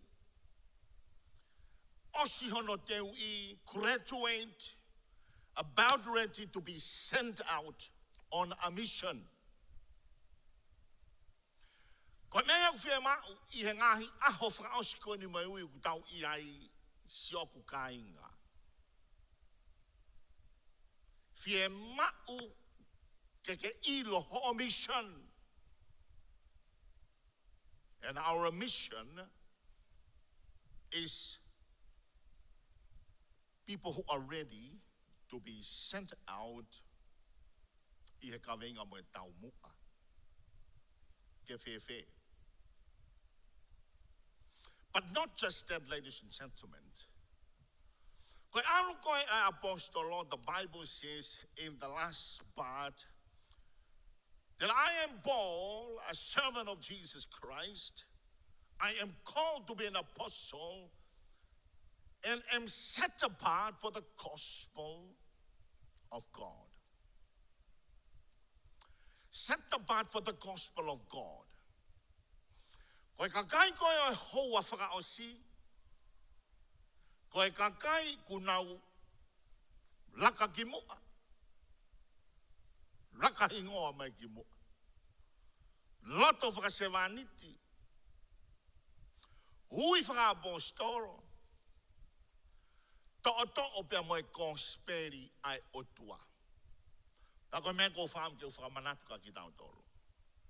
We are in this for the gospel of God. Ko tau gospeli ko otua. Well, we can talk about ongongo lelei o hono feita mai. Iyo, o kai ko feita mai ongongo ko tamsi feita mai. Amen. Ko ongongo lelei. Ongongo lelei. Ko ongongo lelei o kolosio kala. So kai ko kolosio ongongo lelei ko tangata na tau he kolosi ko ongongo lelei ko sisu kala isi. Amen. Ko ongongo lelei. Ko ongongo lelei. O pureanga o tuangu ai ko pureanga o ngongo ko tu I o pureanga ko ai o pure ki ai. Ko ngongo lelei ko o tua. The Bible says we are set apart for the gospel of God. O kutau eve I he o tua ngongo lelei e me akatoa. Amen. O ngongo lelei o hau o ngongo lelei o tu wherever we are. The morning le ko fa ko Paula he tura ko to vai ko no hiva vese o watolu. I longa hame a ko fai ko ui ko ngongo lelei. Amen. O tau fai me a ko tombe ko o tua. The final call, ladies and gentlemen, we required a people who are stepping forward. Semisi, Williami. In this final goal, we not only are stepping forward, but we step forward with a heart to serve. Amen. Not to be glorified, not to be clapped about, and not to be talked about, and not a heart to serve.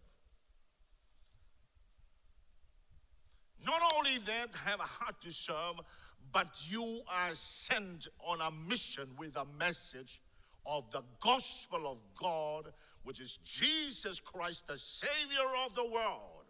Amen. The Savior of the world. And through him,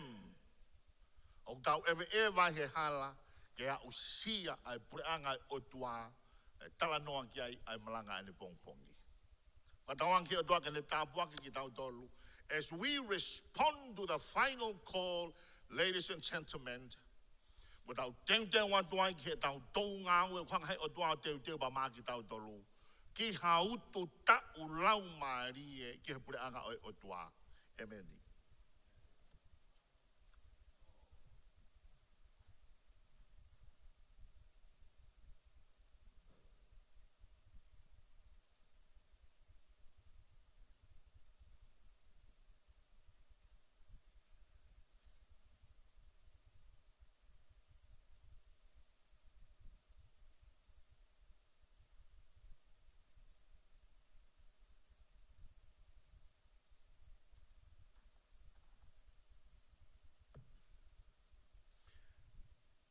Ta ki o tua tau kau he lau he whakatuutu whai e langi. Koe ahoni na u malanga I he tokai kolo. Ko u hau, ko ki for special. Ko uhi, ko apply e he hoa ai ku pepa nofo. Pea na mauia I he mahina ko osi, aho nima, o kutai e ku permanent resident visa. Pea toki tange koe ni a fotu e whae mea koe ni pau pehe, ke toloi mai pe ke toki hau pe I hen. Kia ki foi break I mai koe ia, ke whakapapau I pe, o ku tari au he ku hau he immigration ni, o ku mooni e nau mea o ku tānge. Kia ko hono whakaanga I koe o oku he e ku hau, o mui he motu a koen ko toko wa. Whakaanga I peo au ki he kua umai koen ki he taimini. Ka tau tui ki he tohi tapu ko Paula, ko Seremaia, ko hona ui, nei manam. Tau toki whetaurak vemo senturi, e tahiwa fitu walu. Pia uka senturi, o matalanoa pe te ukau, te kau whai aku ena materita mo mea he tahiwa wau noa. Nā kuwhewhia au ia he takai holo he malanga senturi, ai te koe whotu o la venga maari e pena u loto au ke ukau ko form 6 ai tupo high school. O mau whaalu e mai o whanongo malanga, he hau tau whaahau mo e ukau wako. Mo uno foa he whanongo koe a senturi, ngalo e piriote ia, mau tō mui atu mau tōru, he ifo koe ai whanongo malanga. Fitu walu ia. Fitu hiwa ko huki he trainingi, tau taha ko iapa koe tūkua la venga maari e ku whakaukau ke riaki ai a ko training ki he kau whai au, nau aloha he pureanga. Kau aloha ia o hu he, ka koe mau kiu a te ka senturi. Kau ia he ngahi mea koe e ku ofo, he ku whetauraki moha tangata, o ku hange koe mea ku tau whanongo ai a sisu, ne o si ilo pe ia kita u te ki ai ki te lea. Koe mau atu koe ia koe kau talavo, koe ia e mau kau mea, pea koe o atu koe ia koe ai ke confirmi mai e senturi, koe tahi re,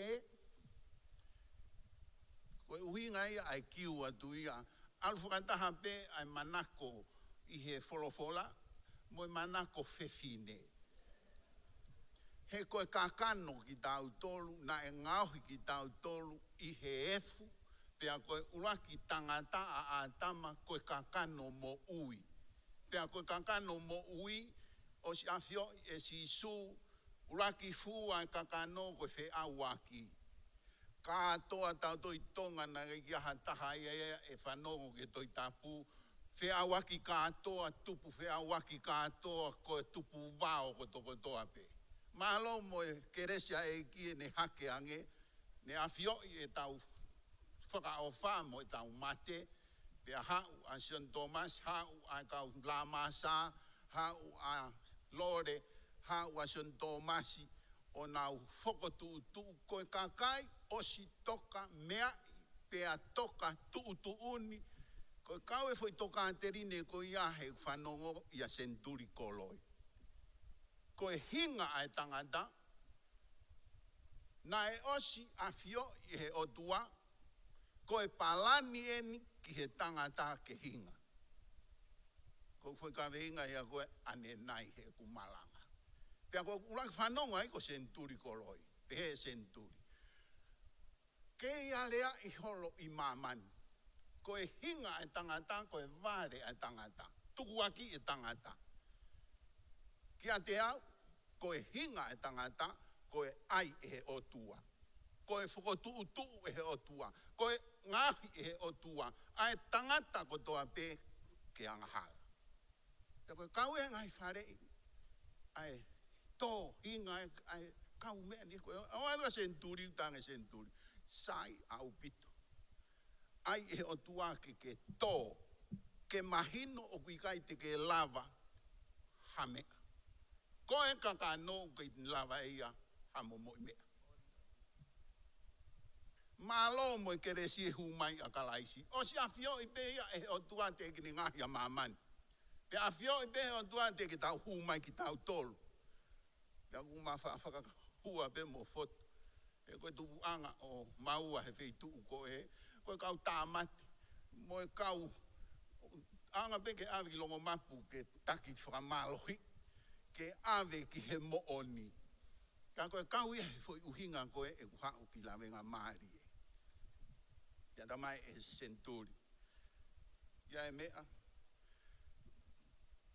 E kai te talanoa mo koe ki ai. Te toki talanoa mo koe ki hatai. Ia mate ia. Kai ke hanga taofi e te umari mo hoku mari. Kane taofi e ia kau talavo e ni. Tuhu i mai bea ko mari wi New Zealand. Tuhu i mai bea ko mari ka ke kamari mo fefine ko us feita mai hiri katoa mamahe a fefine ia koe. Koe whainga ilo ia misiteri ia kai mau ia ia university. Pia nau nofo mo e ko utoki tamai turi ke foki au ia o ako. I he kosa whai ako. Whaos. Pang toki ka. Ko foki mai ko ia os mata senturi. Hoa tanga liu whao kua uen. Me he walu taha. Kau ke he hiwa taha. Ko umari ia whanai toko wha.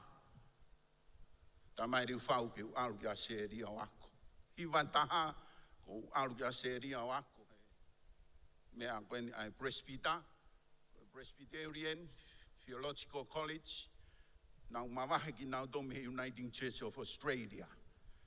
Whakatahataha koe ai Unitingi, Wesiriana koe na tau whakangongo ki meitonga ki ai. Presbyter, ko ngai presbyter. Ko toa mo congregation, na whakatahataha na toi tai fitu. Whai mo tu ia, ai sias presbyter ai fitu walu. Taim te tau ia mo tonga. Ai mawahe koe me whakatahataha. Uki e whakatahataha. Pero mai e riu whau mau hu. Wau, me tui sela, puku, mo apitanga vea. Mau ia o ako e presbyter, na nau mawahe ki nau tolu me whakatahataha Unitingi. Katoa ngahi School of Theology koe, Whitley, mo e Omoni, pia pehe ki he Trinity, mo e Queens. Katoa ngahi School of Theology, ngahi CRC, nau whakatahataha nau tolu o anda he Melbourne College of Divinity. Lipireri ki nau tolu. Whakaikai e nau tolu ngahi mea ai tohi tāpū, ngahi mana. Ko nau tolu e nau approve koe ai whakasoto maari e tangata mo e tangata. Nofo e kau whaiwhe kau tangata mo e whaiwhe kau whewhine. Nau nofo whakamaari pe nau tolu. Whahinga whakatonu lea ia koe, kai ke tāria he Presbyterian Theological College. Ai aku mawae ua pehe ai ngahi ako tohi tāpū. Ma o ia ko he o se mau matai tohi ai te au ko loto ke hu mai ki he whinga i ai matai tohi e taha o si ma mo e tāngi a riu whau ke whoki angi whotu e university i he Christ uia ko lawenga maari e Christian University wawhe maa wha o si e tau e taha ua i meri poane ko whetukutuku ki tonga. Me he wawhe maa wha o au ki he ahon, mauhiki me he lawenga Maria Christian University o hau ke Christ University, wawhe taha wha. Wawhe taha wha ki he ahon o ko ke itin, wa o tin i he School of Theology, te koe head of School of Theology, o ko whaiako ai, o te hina peko lopet, ki ai pe mo kau whewhine, ki ai kau o pālangi, ki ai to tahen o toke tā profesa Steve Kuma, da pe ke kau profesa pe Amerika, o profesa Wayne House, ai mo tama ko Stephen Watley, ai me nau tokoni mai hi ngahi noti mo mau ngau e whai. Ko tunga ko ia I he taimini. Pea ko winga ia e kuki hau, ka to e foki pe I ahua no, ko e tuli to e mau foi wike wha pea o se semester hono ua. O sia mau final, mau graduation, mau pamatoe ha.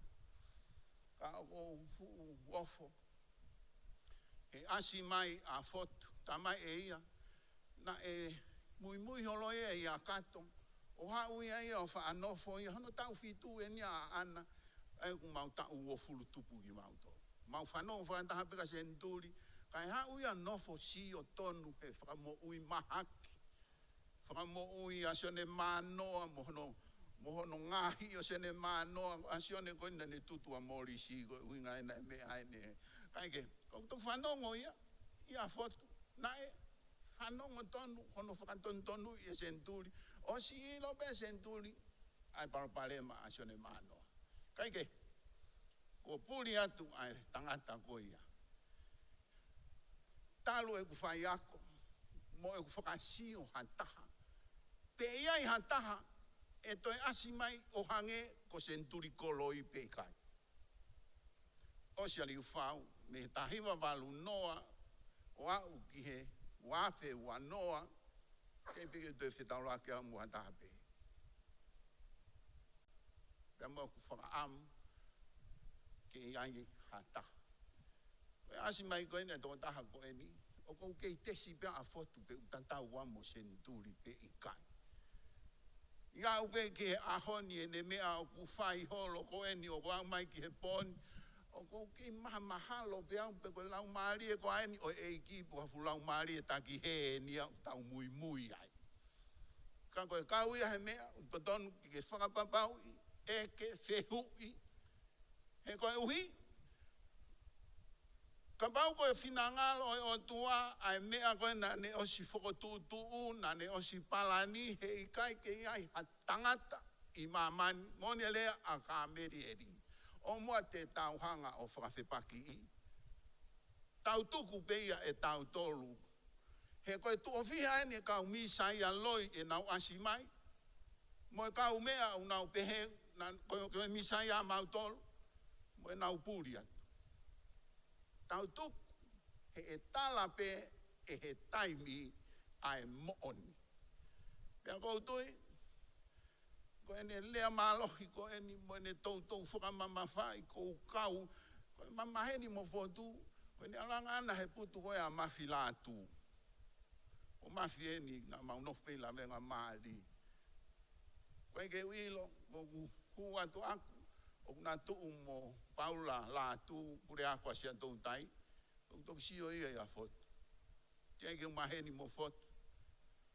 Pea ko walatu ia, o ma lululu, whai e uo wau e putu. O vare au, hene asiang ki hopu api. Tala mai he ki tu o teu kumi, ai tō taha ko maloni kafa, ike alu o tala ki ai e wheka. Pea ko o ho vare hene aluange. Pea o pare pe mo aliria e ene aluange. Kaya a fotu o tala mai.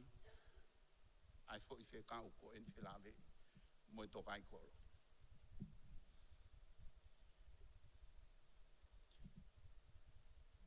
Teu ko ke mai pepa. Lahi mo ume au ku tanga foto tala mai. Tanga foto whakamatala ki a Paula. Matala ki a tali ai. O kou oho vale. He ukai koe no molo ia ha tangata ke pehe. Ke ne ilo ngahi mea whakapuri a si a tau tai mo mea whakapuri a e si a si ue siriana tau a tai na tonga. Ka koe ne koneki koe au tali ai mo Paula. O kou oho vale ai. E ne hau. O ne hanga o ai ki mau tolu, ke mau oho vale. Pea kou tui, koe kau ia e uhinga, o kou asi mai ai ki heni.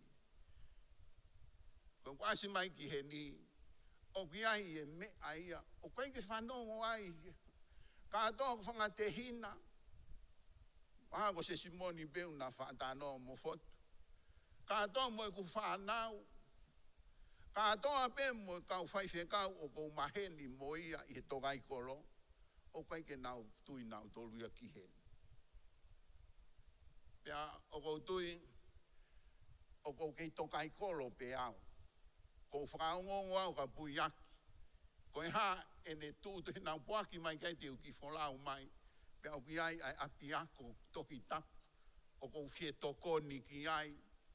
He o ki ai uako tohi na e o si mahino pe te uha uki he no koneki mo ngahi ako tohi tapu tonga. O ki ai kau tonga. Ko nā siri whakauta o kure ako ia e Trinity. Ia e kau tonga mo kau ako o e Pasifiki. Ko nā siri ia kune train e kau whaiwhe kau ai metodisi i hen. Ko e tonga. O ki ai me api ako i hen na e ai Tio Simpson. O ki ai mo ne tamasi i ai Henderson. Pea aku kou fia koe ai koe ni ai api ako tō kai kolo ke tō e whakotu.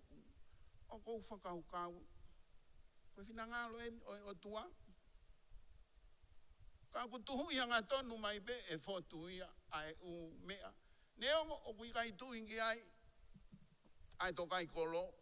Pea kai ke tu ingi ai me tō lahi ai siasi i tonga.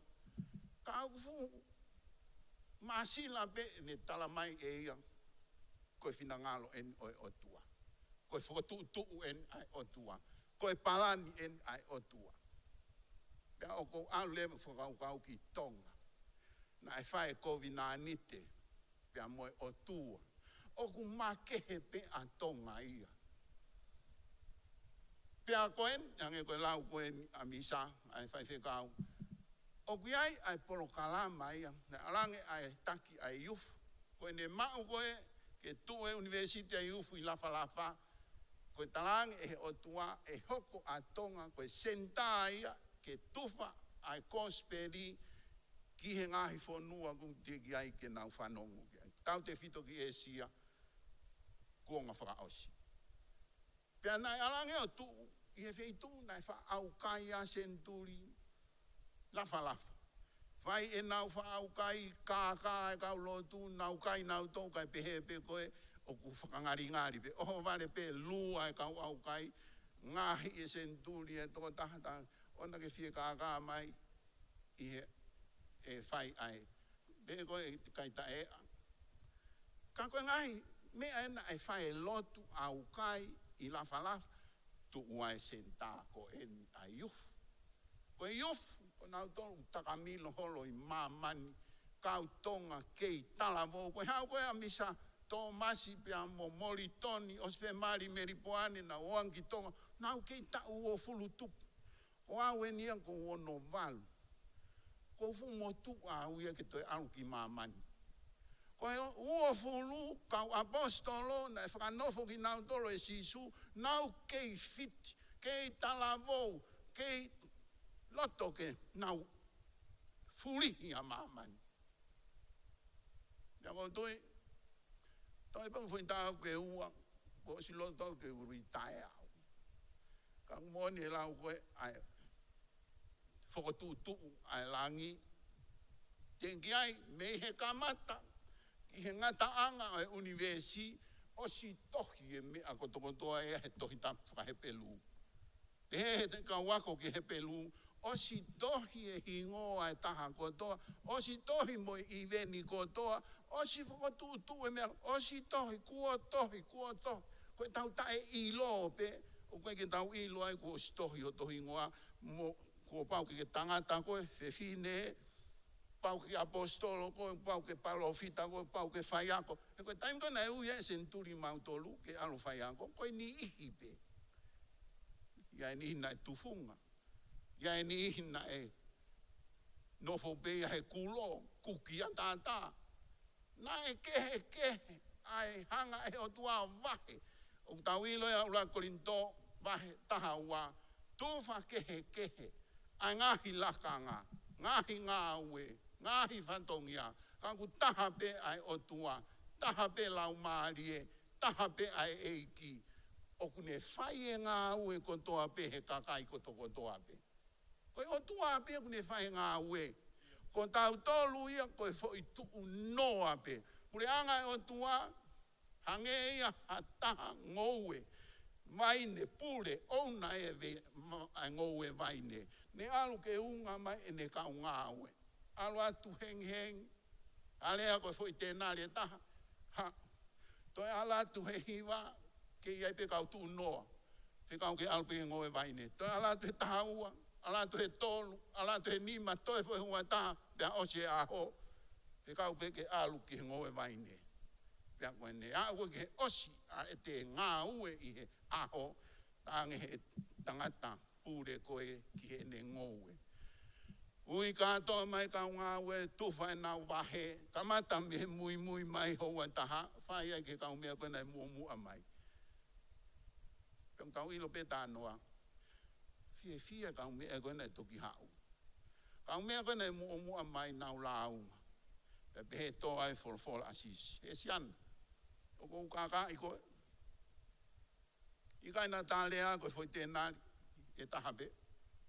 Koe ange ki he, moe ange ki a koe, mea whai te riha pe a aku.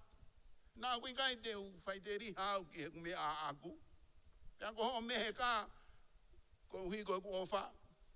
Tō pe ho mea pea ke alu. Moe ange ki he mua mai, moe ange ki a koe, mea whai te riha pe a aku. Koe o tuau whai te riha. Pea mone lea a sione, vai ono ves whawha. O kui kai lava e ha tangata o hau ki a te au, ka i hono toho aki e he tamai. I sio ka pita. Ko koe a misaia, ko koe a alo e o tua, pea lea a sisu. Kai ko koe pita. Ka koe ku tamai, na ane tatala. Au, ki a koe. Ko au ia e makatu, langai a e siasi, hoku pure anga. Pehi kai lava ia. Koe kau ia mea ko fufie ai. I he au mai ke ahon. Ki kakai benien o stoka tuun. Ke nau hau ki hen. Ke tau fe whakamoni aki ukai ko ha mea eni. Ha tangata. Ka pau koe mea eni ai o tua. Koe o tua u pure ki lang. Pure ki mamani. Pure ki he paanga. Kauia i he mea u tau wofo ai. Nā whanongo ia senturi. Pea kauia mea tari koe ai tokai kolo. Ki he fo i. Koe toki tau angea senturi mo riu whau. Hue ki whare tonga. Pea koe tala noa ai whaiwhe kau. Mani, ne tānoa nei ki he langi. Hange e langa lawenga e sio hake a tonga. E sio hake ngai api ako. Taru mea i o ke haoni, o tenge sio hake a tonga, o tenge sio hake a ambe. Mahalo pung nau sio hake o kung, ia e Christ University.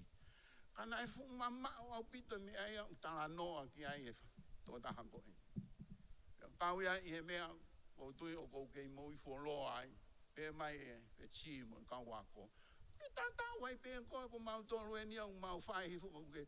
Ka kou tui, mea, whamui le rei ko te nofo mau pe he eiki.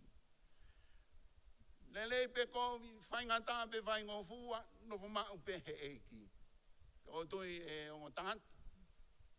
Koe hui ai eiki, koe eiki bea kune hau o whai a ene ngā ue i a te ki tautoro. Pea i kai te ke hola, pea i kai te ke foi, pea i kai te ke whakasio toko lahi, pea te ke whakasio, kuki kalasio toko nima, toko tāsia stonga, taua taina. Toko ua sa u tātā, ue Siriana, toko tā Salvation Army, pea toko taha toka i koro. Ka ku tō lahi ange kau mea u si o mahe o pe, o kon loa tau ia ke u whai ako ange au ke kau mea ko e, i e kuki kalasi kon on site koe a aku.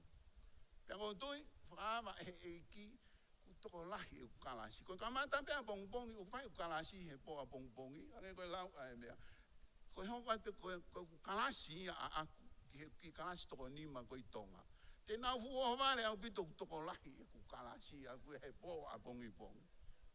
Ka koe foi whakaawa matapa ia ai o tua ki New Zealand ki he foi epok fo ou whao e he o tua ai ako. Aena e kamata i he taha hiwa fitu ngofulu Koe nia o ku tau kei mo ui ke whakakakatu. Ai visone, na e whai ki tonga, na e kovinanite a tupo uluaki, pia moho tau o tua, ke whai meilang, ho tau malu i. Whai meilang, ho tau tataki. Pia o tui, kau ia he mawhana, ho tau lau maarie, koe o tua kou pure ki langi, koe ena ne ae tsunami, lulu e mofu ike ku katoa ai e kautaki koe Pasifiki. Ia e mo sekeritaria e iu ena. Nau whakamatala, hono lulu i koe ki nau tolu, mo mau tolu i tonga. Koe na oange ke alea e climate change. Koe paangalahi tahaia o tānaki e pureanga tonga, pea mo e iu ena, he fo i loi ko ia, koe climate change. Oku riliu, e puri a tonga, oku maolunga, e vai ai pole, oku toe velange o souni. Ika, kei tātau pe o tuane afi e taimna ne tutuni ai e ai umata, he ikai toe iahalo maki, whakakato ai mamani, o ai te tau tui ki ai. Ko kau mea koe ni o nauango whakantaha i e climate change, i toto lahi kau ako toke tā he climate change. Koe nau ako te nau lava pure i ai lalo whanua mo e lulu ai mofu ike mo e maulunga e tahi mo e hawa e uha. Ko si hova, koe o tua ia o tonga, pea koe whai koe ai lo tu i lau maarie pea whai i mo oni, koe toko taha ia o kune puke puke a tonga. Nai kai, ai e o tua ke tau tu tanto he laine mo unga afi. Mo unga afi pe he tawhaki he, ko tau tolu pe i tawhakoe. Kai kia no whai ngantā ke ne hao ki lomi i foe ka whakangoto katoa ai o tumotu anga ofa. Koe taru e ne tau tu mea ne se, hao e kau mone lau. Ke toi hawale na o lohi aki ki tau tolu, ke tau irifia, kai ke, o tau whawheta, wholofola, tantau waipe, koe hinga ai ulang tangata, koe ai e o tua, ke mahino, taha pe tangata e hao ai e sino koe nipea, ne tau he lao o hao hawa. Si o mai ka e palahame, koe mao ni oni eni e taha pe, koe mo uita ngata eni o ku taha pe, koe te maua kalaisi, koe o siia. O si maalangi, o tui koe tau parupare mai, koe tae tui. Koe chief, koe all sinners, koe all sins, koe tae tui. Koe uhinga uvilo takai oloai, e o tua kakai a ana he toafa, ke tesi, mo tesi, pe oku ke tui, pe oku i kai te ke tui. Pe koe kau tae tui, o whamau i pe koe, te ke mate pe koe, te ke sio koe, i he whanua e tala ofa. Koe kakai tui, oku tesi, pe au hanga he o tua whakahu ki nau tolu. Ki he ngahi mea, mo ne lea a paula na e awea ki palantais ki he langi tua tolu. Pe au sio ai he mea au te sio a tangata. Pe au whanongo ai he mea au te ke whanongo a tangata. Koe teu ia a kalaisi, teu alu, teu e api, teu toi ha. Pe au ki heni pia kalaisi a te tau tolu ke whakakato e ngahi palani na e o stoka mea e he o tua ki tonga. Ngā oea ke o tua a tonga mo isileri ene sisi e whakae ai hono fuu mafi mo ene poto. Kako tui koe mea whakaloto lahi a ke a tek tau tō mo ne lea hosea o ku au hape kakai koe masiva ilo. Ka pa e ilo he tonga hono tuunga i a kalaisi ko hai tu hadaha tene hanga o whakahalai ai ki tau tōru. Whakalau e paula e mamahi mo e whaingataa. Wau kia mate. E ika. Kai ke, uloloa e whakamatalaga mawhana pe i talaloto. Pe a ofatu kia te moua. Pe ki e uio whai ke o tua kia te tantou.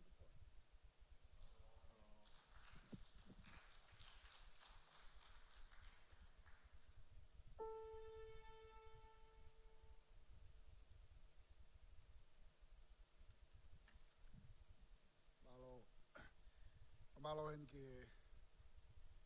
nadai whaiwhikau, ta mahalon kafa. Oi moni ai whaunga o tua kainga. Raki ngā ue peo tua i a malon. Anghe o tua i purako se tau tai ki sene. Pea au he lau marie pe ngahi mea ke o aawe ai pe tangata iki. Pai whakau pure sa tau tai. Pea ngā peo tua kone ki apa mutari ai. Koe whaunga o tua au pehe. Koe mea lahe ko whaarea ke o te muhohaa kono uke kakai. Rea koe si isu i sone vahe ono. Kamate ono resi ono ua ono tolu ono wha. Taimina i balanga si isu untalangi ko au ai maa o i mo ueni. Ko kakano koe maa ia, ko toto, koe tata ia. Pia nai ta fuoki kakai toko lahi o nau alu. Nai talangi si suke kawa ko ngā kapa umo fie mui anau tolu pa mu alu. Koe kakai pe o ku whakaetahe ta mai ke nao mai ke niko nao tolu pe te nao mai ke hemi. Nā kai kā si isu ke whamui a māman kātoa. Koe kakai pe na e tui pe nao mai ka si isu ko nao tolu pe na whamui si isu. Moni pe pai whekau tau kete. Koe tau tehina koe kui tolu ia e whae a maloni a tangata iki ko whaifkau ko sione. Pare ona lātu. Nā ne tau whiko ne mō fia. A niwa i he aho. Ua whao sune tahawalu ni matolu. Me osi e tau e hiwa tolu me iai tahiwa whaono. E hau pe ai ono mokopuna. Ko saia lātu ka koe kui a paula lātu he taimini. Ono toi ta ofi. Ai mō fia a niwa. Tau ia hiwa tolu. Tahiwa whaono. Kamata e vela pe alere ka ue siria nā ke nau whaifekau ke a tonga pāne. Pe tarange tonga tau lere ke mo unga pa na ostantongi mo unga. Lera te mātua sa stonga ki a sausaya lātu. Tarange sa e koe lere ki whē. Mai tau lere ke mo unga koe ku vela. Pēta sa ia taulala. Mo taulala. Tau te mātua pe tarange sa ia. Rea rewa sai e tohea sāme wahi ua whā. Ko si hova u gōna e whonua, ko si hova nane ngahe māmani, ko si hova nane ngahe tangata. Pea ko si hova nane ui au ke uhau ki he ni. Pea ka pau ke whinangalo si hova ke au hai. Tuku he kua stoka tutuni. Ko e taimi eni, na uhinga tuai hano tā e lari he pongpongi mo e whiawhi ke motokange he lotu, whakawhalala ki he lotu kone nake whai. Pea tau te mātua pa whimai mo tuai taha. Whai whikau pe whai maha tau lotu ka tau mate. Pe hau pe a whi o ngata mai pe he mama o. Whai whikau te tā malon ka wha. Moni pe e where ngahi a pia tohi tapu. Pe tala mai e moe o pehe mo pehe. Moni lawa e puna ke. Pe tau ewa o ka malu e whiawhi. O whanongo he hua whelafo aki. O iau e lau mai e. Moko e o Twirimite. Taimi umau wahe tangata, ai whainohinam he o tua, au kai te awhi tangata i he mea o tuai. Koe hāno hinga u makehea a piako ko tokai kolo materita pa mo maloni. He nai hai e fuakawa e o tua pa mo senturi. Wai tolu e tohe aksa o tosi, talange si hova ka mo se mo alu o mau e whanua na fuakawa kai palahame mo ai sake mo se kope. Ko mau ta whea e hone pa mo huakau. Ka te watu e angelo ke mo mui ai, kai ke o alu mo ki mo tolu. Rea mo se sena ne whai si hova, ka pau pe kai te ki hau ke tau o sanga ke maunofo. Without your presence, there is no use of us going. Maloni, ua pia ko mamani, te utalaipe te koe ukai kia awe o tuai. Koe whinangalo o tuai, koe a pia ko tohitapu ko tokai kolo ke fotu. E nei ane palani ki ai. Nei fotu he o tua, pe tamate he tangata. Kai aha mea ko hanga o tua whakawa, hei kai toi lawa tangata, ke ne tāpuni ia. Kai aha mea ko tāpuni e si hova, kai toi lawa taha whakawa ia. Nei fotu e si hova na ane palani ki ai pia ko, pe tamate i he tangata. Pe kon te finangala pe si hoba ke fotu. O te kai ke mate e fo ia rea pau pe ko rea ko o binding ena oang e si hoba ai ki o hai ka senturi koloi. Ko mea te ke hai mamani te hai langi. Ko mea te ke vete te vete. Ko te ke vete e si hoba fo vete ko ia. Mo ne taumu a ke apa ka to kai kolo. Kai ke ngata pe tonga. Kai mamani. Mea na onga paula ko tangi ai ko si paula. Whanau mega tāte mea tamai tua. Koe mominiti ho osme sia tau tai tau kosi, he tau kahau. Koe ne mate ia foi tāpua kina no atu, sia tau tai. It was only for a short period of time. Koe hano hinga, o focus o tua i tokai koro. Koe hano hinga o avehe o tua ke futoa wha, ke a koe whakakai koe me topure a ngā maloni. Koe ne tau mua ke nau au sia tāpua koe ia. Mau hinga pe kau tangata mo kau whewhine te tau tarango fua ke si hovo. Kai ke whainga ta. Nia nau whai kai launa matari ai, he kui tonga i San Marigo tangi launa matari ai, mo whakatonga ahe mea i tamahe o tua. Tālu e puna mo ngā whi, he whanuani mo ne hanga whaka ua mo ahe, ua no ia pe. Taimi koe tauanga i tonga toki ua mo ahe taimi ko menake mawhoa ia ta. Koe ni ua no ia pe mo ahe taimi ko toa pe. Sio e launa tari ai, pa sio mepe mai launa. Koe mo oni ho lau foto. Koe tu kai kau lau koe tuan tala mai. Koe hana uhinga. Whai ngofuang ke o tuaka ni whakarea mo ahe ni whakarea tangata. He kuma mao e tangata pe me o tua i tonga. Koe palani ia pa me tau mua e o tua. Koe hana mahu inga ki api ako ko toka i kolo. He nai hai whakasi, tai hai whakaotua ia. Koe ano hinga na whakarea he o tua se mistonga. Ai tō karikari e tamai o iki koe ni he na ne ngona le o tua. Mo hufia mai ku visone mahau inga ki api tonga mamani. Mo ni pia lai nau hanu pa nau langa. Kama koe nau guai palapale mai ia. Tai tui pa mapaki kau mapaki. Kasi ipine pe kakai. Koe taimi nau fok mai vista tau tai a PC kau telefoni he tāma e kau pure lai. Tau mo ni pia se mistonga. Kainga. Koe ne ālonga kai toki haka toa pia mui. Hei kai loe o tua. Teinu ure ai kamea. E tau te whito ki haka kai kone pani. Nga hirea au hau manau ngutu. Koe kai tono aia. O mahau inga pito ke motuani. Ke ouana ia ha taimi o kou whai hamea o ku hala. I hanga whakaukau whamamani o whakakano. Kono hinga mea ko hui mahafu ai ka whanonga mo tua. Koe sevani ti ta iloa. Moni lau atu he korinto. Ka kuia ha tangata o kune futa pe kune taku koe poto ia. Tukin hau koe vare he taimi hawa ke hotua. Kai toki hanga e tua lau koe poto ia. Mahu inga ia koloa koe ni. Pako os mahino i pe au. Ai lahi kakai unau tae tui. Lahi kakai unau whangai. Tuku pe mua. Te whainga lau ai whaiwhikau toki tāmangun ka wha. E toki tāla pe he taimi. E toki tāla pe he taimi.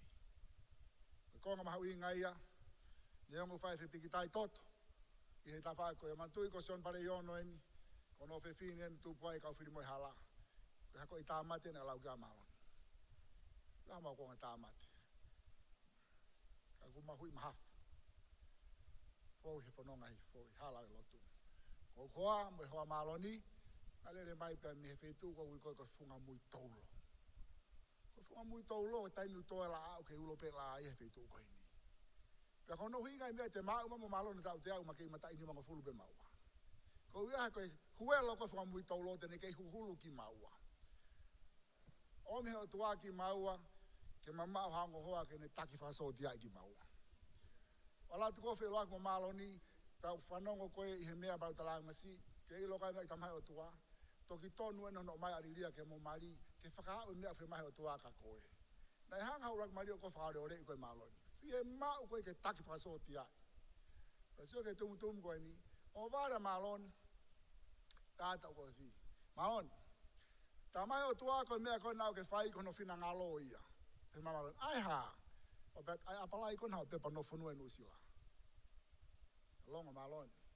Ma tā noa ma osio wike taha, wiko e ke mariria ka te au. Pena aku tā noa mo, koe tā e kai peka maloni. Mahalo ko vare ariria, pena aku ilo mei whē mea koe ia. Tua whihane mea koe talangi ki ai, ilo pea lilia ko tamai o tua ka ke no fa lilia sivi pea pea pe pea ko e muy tolo mo ko ke no pe ko sivi pea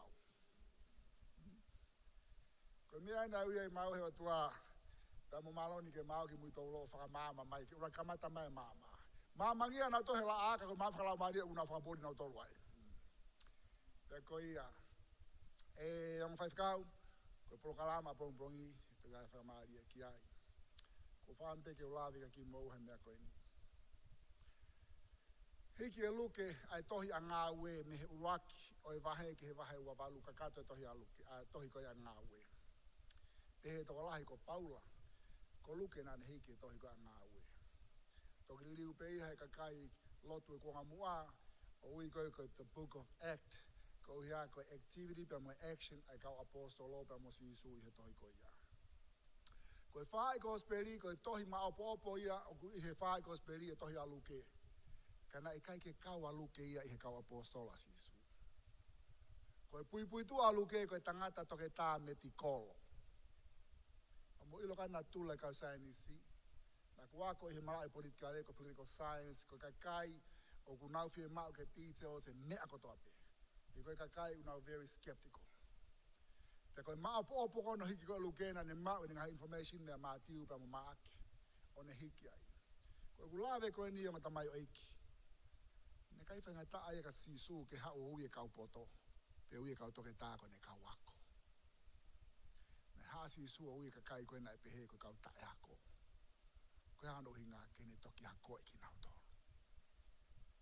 Jesus didn't call the world qualified he called the unqualified ko no hinga me tamai la mari ka te au he ku he to afa na ne hanga fra fihi hala senturi ha pe to tapu fisi ko ha no hinga he na ne loto beke ne a ko e senturi aki ne folofola mo oni he la mari kawako mahagmos mahino pe 5 kau o kumake he ako na tau fai e tau to e kai lava e maloni kai lava e palala tu kai lava hata to tapu mama ni ke fai ako na tau fai e ko la mari e ku ne a ko e me ko ia ko le volo o tunga ko ni ko apostolo kai fra no fa tangata ko o tuana ne fra ta ke fai pro kalama hani ke fakai ko a honi na ne kotofa kune puaki ni palani ki tonga mo mamani ko apia ko to kai ko lo ke foto ko ni pani ke mo tolu ke mo wo malanga ai pure anga o tua ke kai frahu ki na to io mo ni la wo te hina paia ko hia ko hame mo inga pure anga o tua ko afio anga e tamai ko hinga ria si su ko au pe ko hala mo he kai ha hata o alu ke tamai kai fo me te ko fe tamai o ku he pure anga ko pure anga ko afio anga yo tu pe ko o tua ko tu pe ko no afio anga ia ko ma winga nga o tau fai ko tau no fo ni o sio pe ko hai ka kai o mai o tua ku no spoaki mai septema tau ka u te o ate to kono ko me a fai ko no ko ipe ko ui mo fili mo pani fai ka to pe si hova ke te fai he fo ona tau fai na winga pe a honia ke fai ki tonga mo mamani ai ne polo kalama ko polo kalama ko ni o fai pe herilo fai pe o tua me ke ko o tua pe ko si hova ko pule ke me ko to pe ko pule ke ta utu ko pule ke alu me ko to pe ma inga ke ta fango ma winga lai ko kwa me ko fa le ki ai o ma inga ke te au ke o tala mo fu ke o tua ko to inga mo ui ngai me na gulai kai fa ka William fa ka se nisi faka ha wa e mo ui kai lava ke ma ale o tua ke tangata ko na ku ate ki ka ki mo ua ko malohi e makatu ngai no mo ngawe mo ngawe fra ma oni ha mo ui te utalatu e lava leva ke mo ilo me alilo tua fai te riha pe si hova ke ni me a fai fra ma lo lai te mo to materita honga ia pe to mo tuani ai heni a fai historia te pe kamata ko fi la heni tau ke te maloni alilia ko fra ma lo lai te te ko si pou ko hoa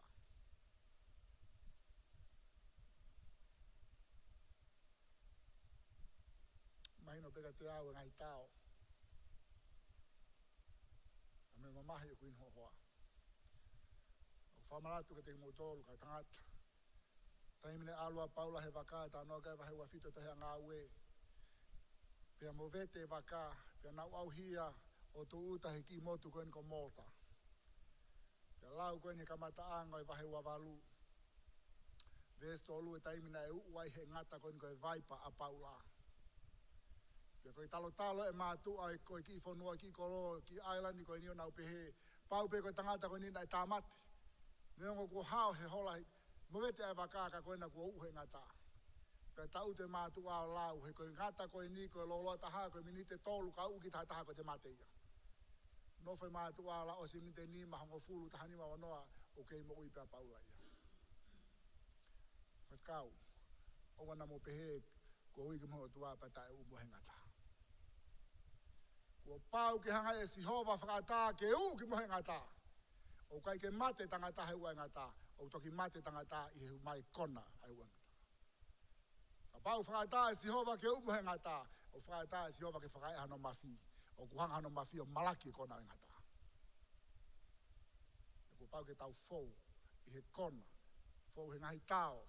Mone lea se nduri koloi. Tuku pe ngahi tao me ngahi tolo ke hau. Pate hu kakano. He koe mea ia efu. Ko glau maari e te hu ke pureanga.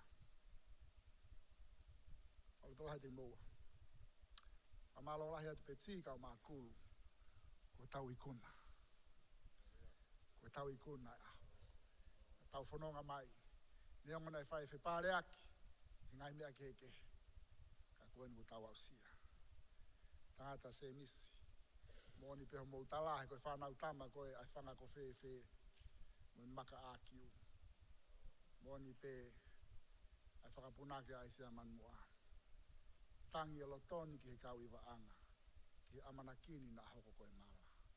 He merie oi ofa whai ki he iku anga. Hawe mamahi ko hoko fia anga. Mamahi na ke fōmena ai se misi. Ku hoko he ahoni ko hoko fia anga. Lau pehe tau whanonga me otua. E ha taimi tau inu tahi ai manatu. Manatu i he inu tahi aho ni e inu meri ai ho whanau mo hako aho. Te ka pau ku ke inu meri he aho ni vili ami da mo se misi. Manatu. Na e whangakui na nau hanga o inu e tahi he kuonga koe. E he peia. Inu meri ai mo tuani. E he kou te hina ka paia. E he kou tau ke te ka maloni. Koe ngau e a whangakui na nau whai. Ngau e inu tahi. Ka mau inu e meri e koe angai aho ni. Ko ate a whalahe te mo tolu. Ate whalahi ko koa. Si no fo koa na whautua. Si lere whautua mai pe. O whamalo ahi ke teia. E pou ko tape. Kai pe taimi hango whahanu koa. Ko hea ke ngahi mea e whamiri. Kau alu pe taimi kune mahi noi pe. Ko pau ke mua mau pe otua. Kai ngana kai ke to tonu ke to mo ui au. Nea na hau ke mo ui ko talangata ke o tua nea na rea mase misto ngā pe au mate hoku foha. Kau kei talangata pe. Kau kei tuu pe e to kātiri nau tua ai. Au e o ave he o tua. Ko pori o e sino hu whanga he whakatapu. Pe talamai ka pau e whai to. Pe se te tau noa te mo ui. Pe se te fitu noa te mate. Ko kavere motu e whiro siliva. Alu ko a pau tāhi kato e tā ke whamo oni ke whai e whai to o. Nau sain kau ke umate ke o te whahela ko kua me whanau. Kai ke uilo au ia. E mea na kulave kai he malanga nai. Ka kuia hatau mua e o tua ke hatangata hei kai lava e mate ke reala ke tangata koe ia. E kai ke lava ke umate. Neo ngana e talamai kau te tāko e pese te fitu noa te umate, pese tau noa te umo ui. Pea ka pau te umo ui. Koe pori o hu whangwhatapu me he kia ki lalo. Koe no kou kei lue pe. Koe aha no uhi ngā. E nai ai tau mua e o tua ke mo tua tai loa koe. Neongo e kuongo ngā tā au tai whia mawahi me toka tiri na māmonga. Ka nai palane o tua ki ngā kono ko whai. E kono ko whamoni ia.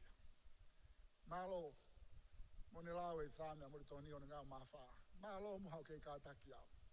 Tuku haku mea ke whai. Kau whaka amu pe te tāu. Ke ānga hau fu ngau mai. Koe toinga e kumo ui koe ngā e pō pula.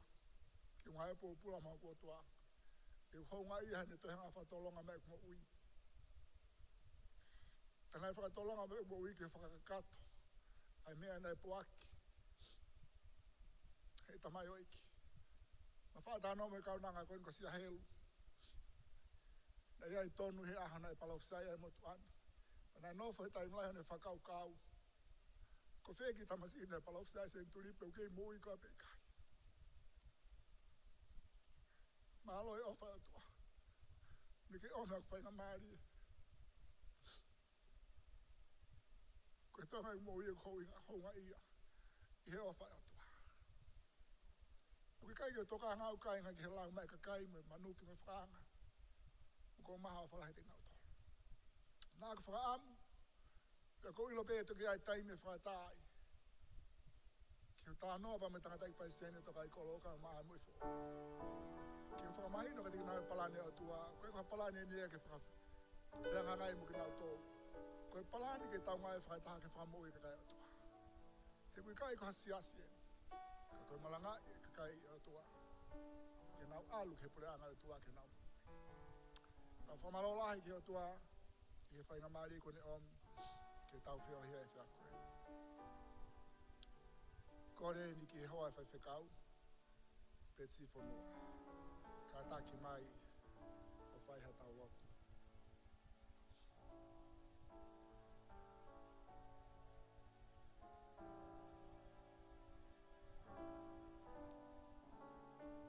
Ka hiri ko ia te tau tuku heri se tuata. Ke toki hao whamapo pe tau maue. O tala tau ngā whakapompo ki maua.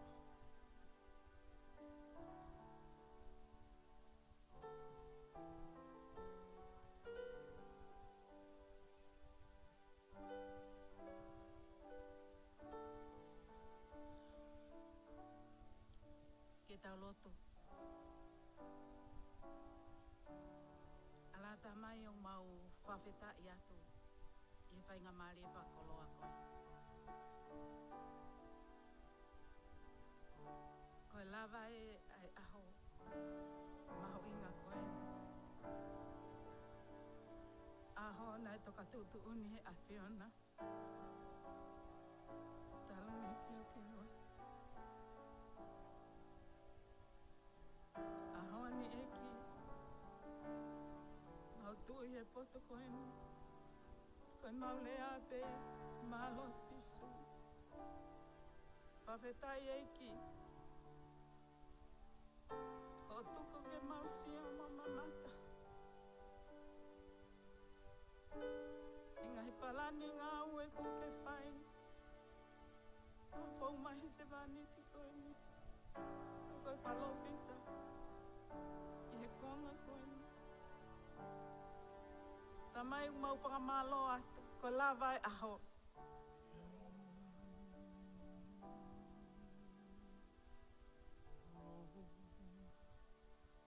Ta mani mau lava ha me ata. Ko me peng mau lava. Ko whakawheta i pepe a moi whakamalo.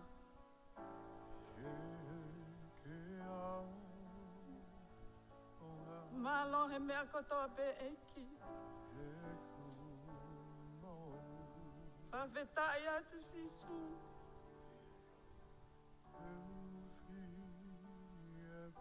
E ngahi palani ngā ue koe tuku ho se maniti.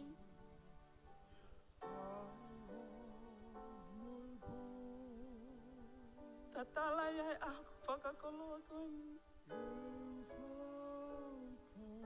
Tau mau whamalo atu eiki mea kotoa pe.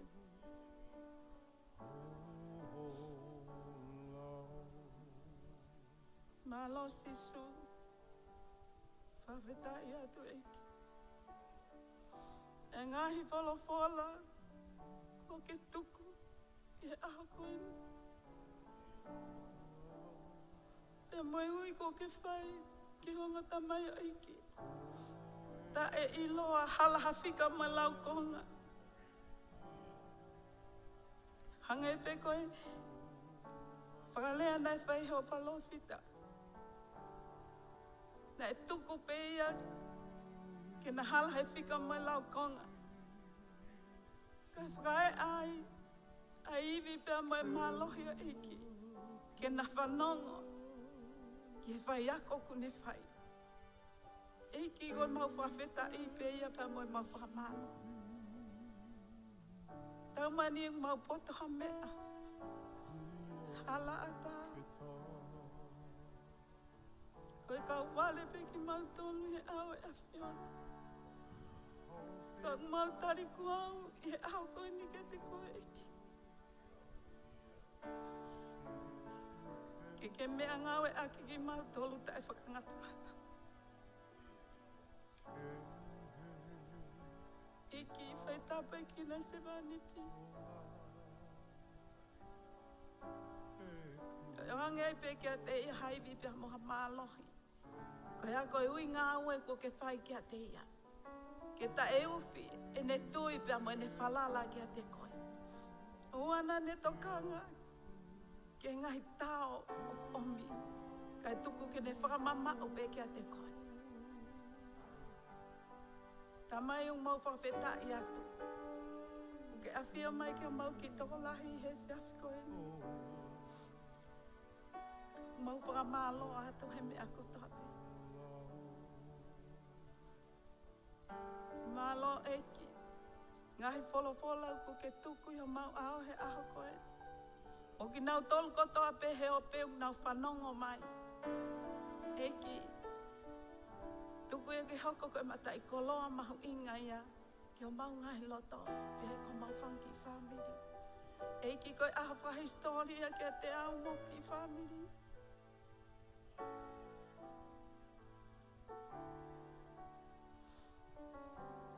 Pena e tuunga e ha. E mau kau he ui e aho koe ni. Koe kau wanga hala i o ao kai whakawhetai eki. Ko fia mea ngau e aki ki mau tonu. Ne hongo e mau tae tau. Eki i longa halangi langi hangei ai wheho i o mau whai he aho koe ni. Mau whakaamu pe ke whakafokotoa pe ia whakateunga ki peho awhio. Ko ia pe mau lotu pe moi mau hu, kua whako alo ka ko ia pe mau whakamo oi. Ke lesi o mau eiki o whae o tua, no fo ia pe loto ia mau ngahi loto, pe aua na ahiki kai whai peo tae ngata. Amen.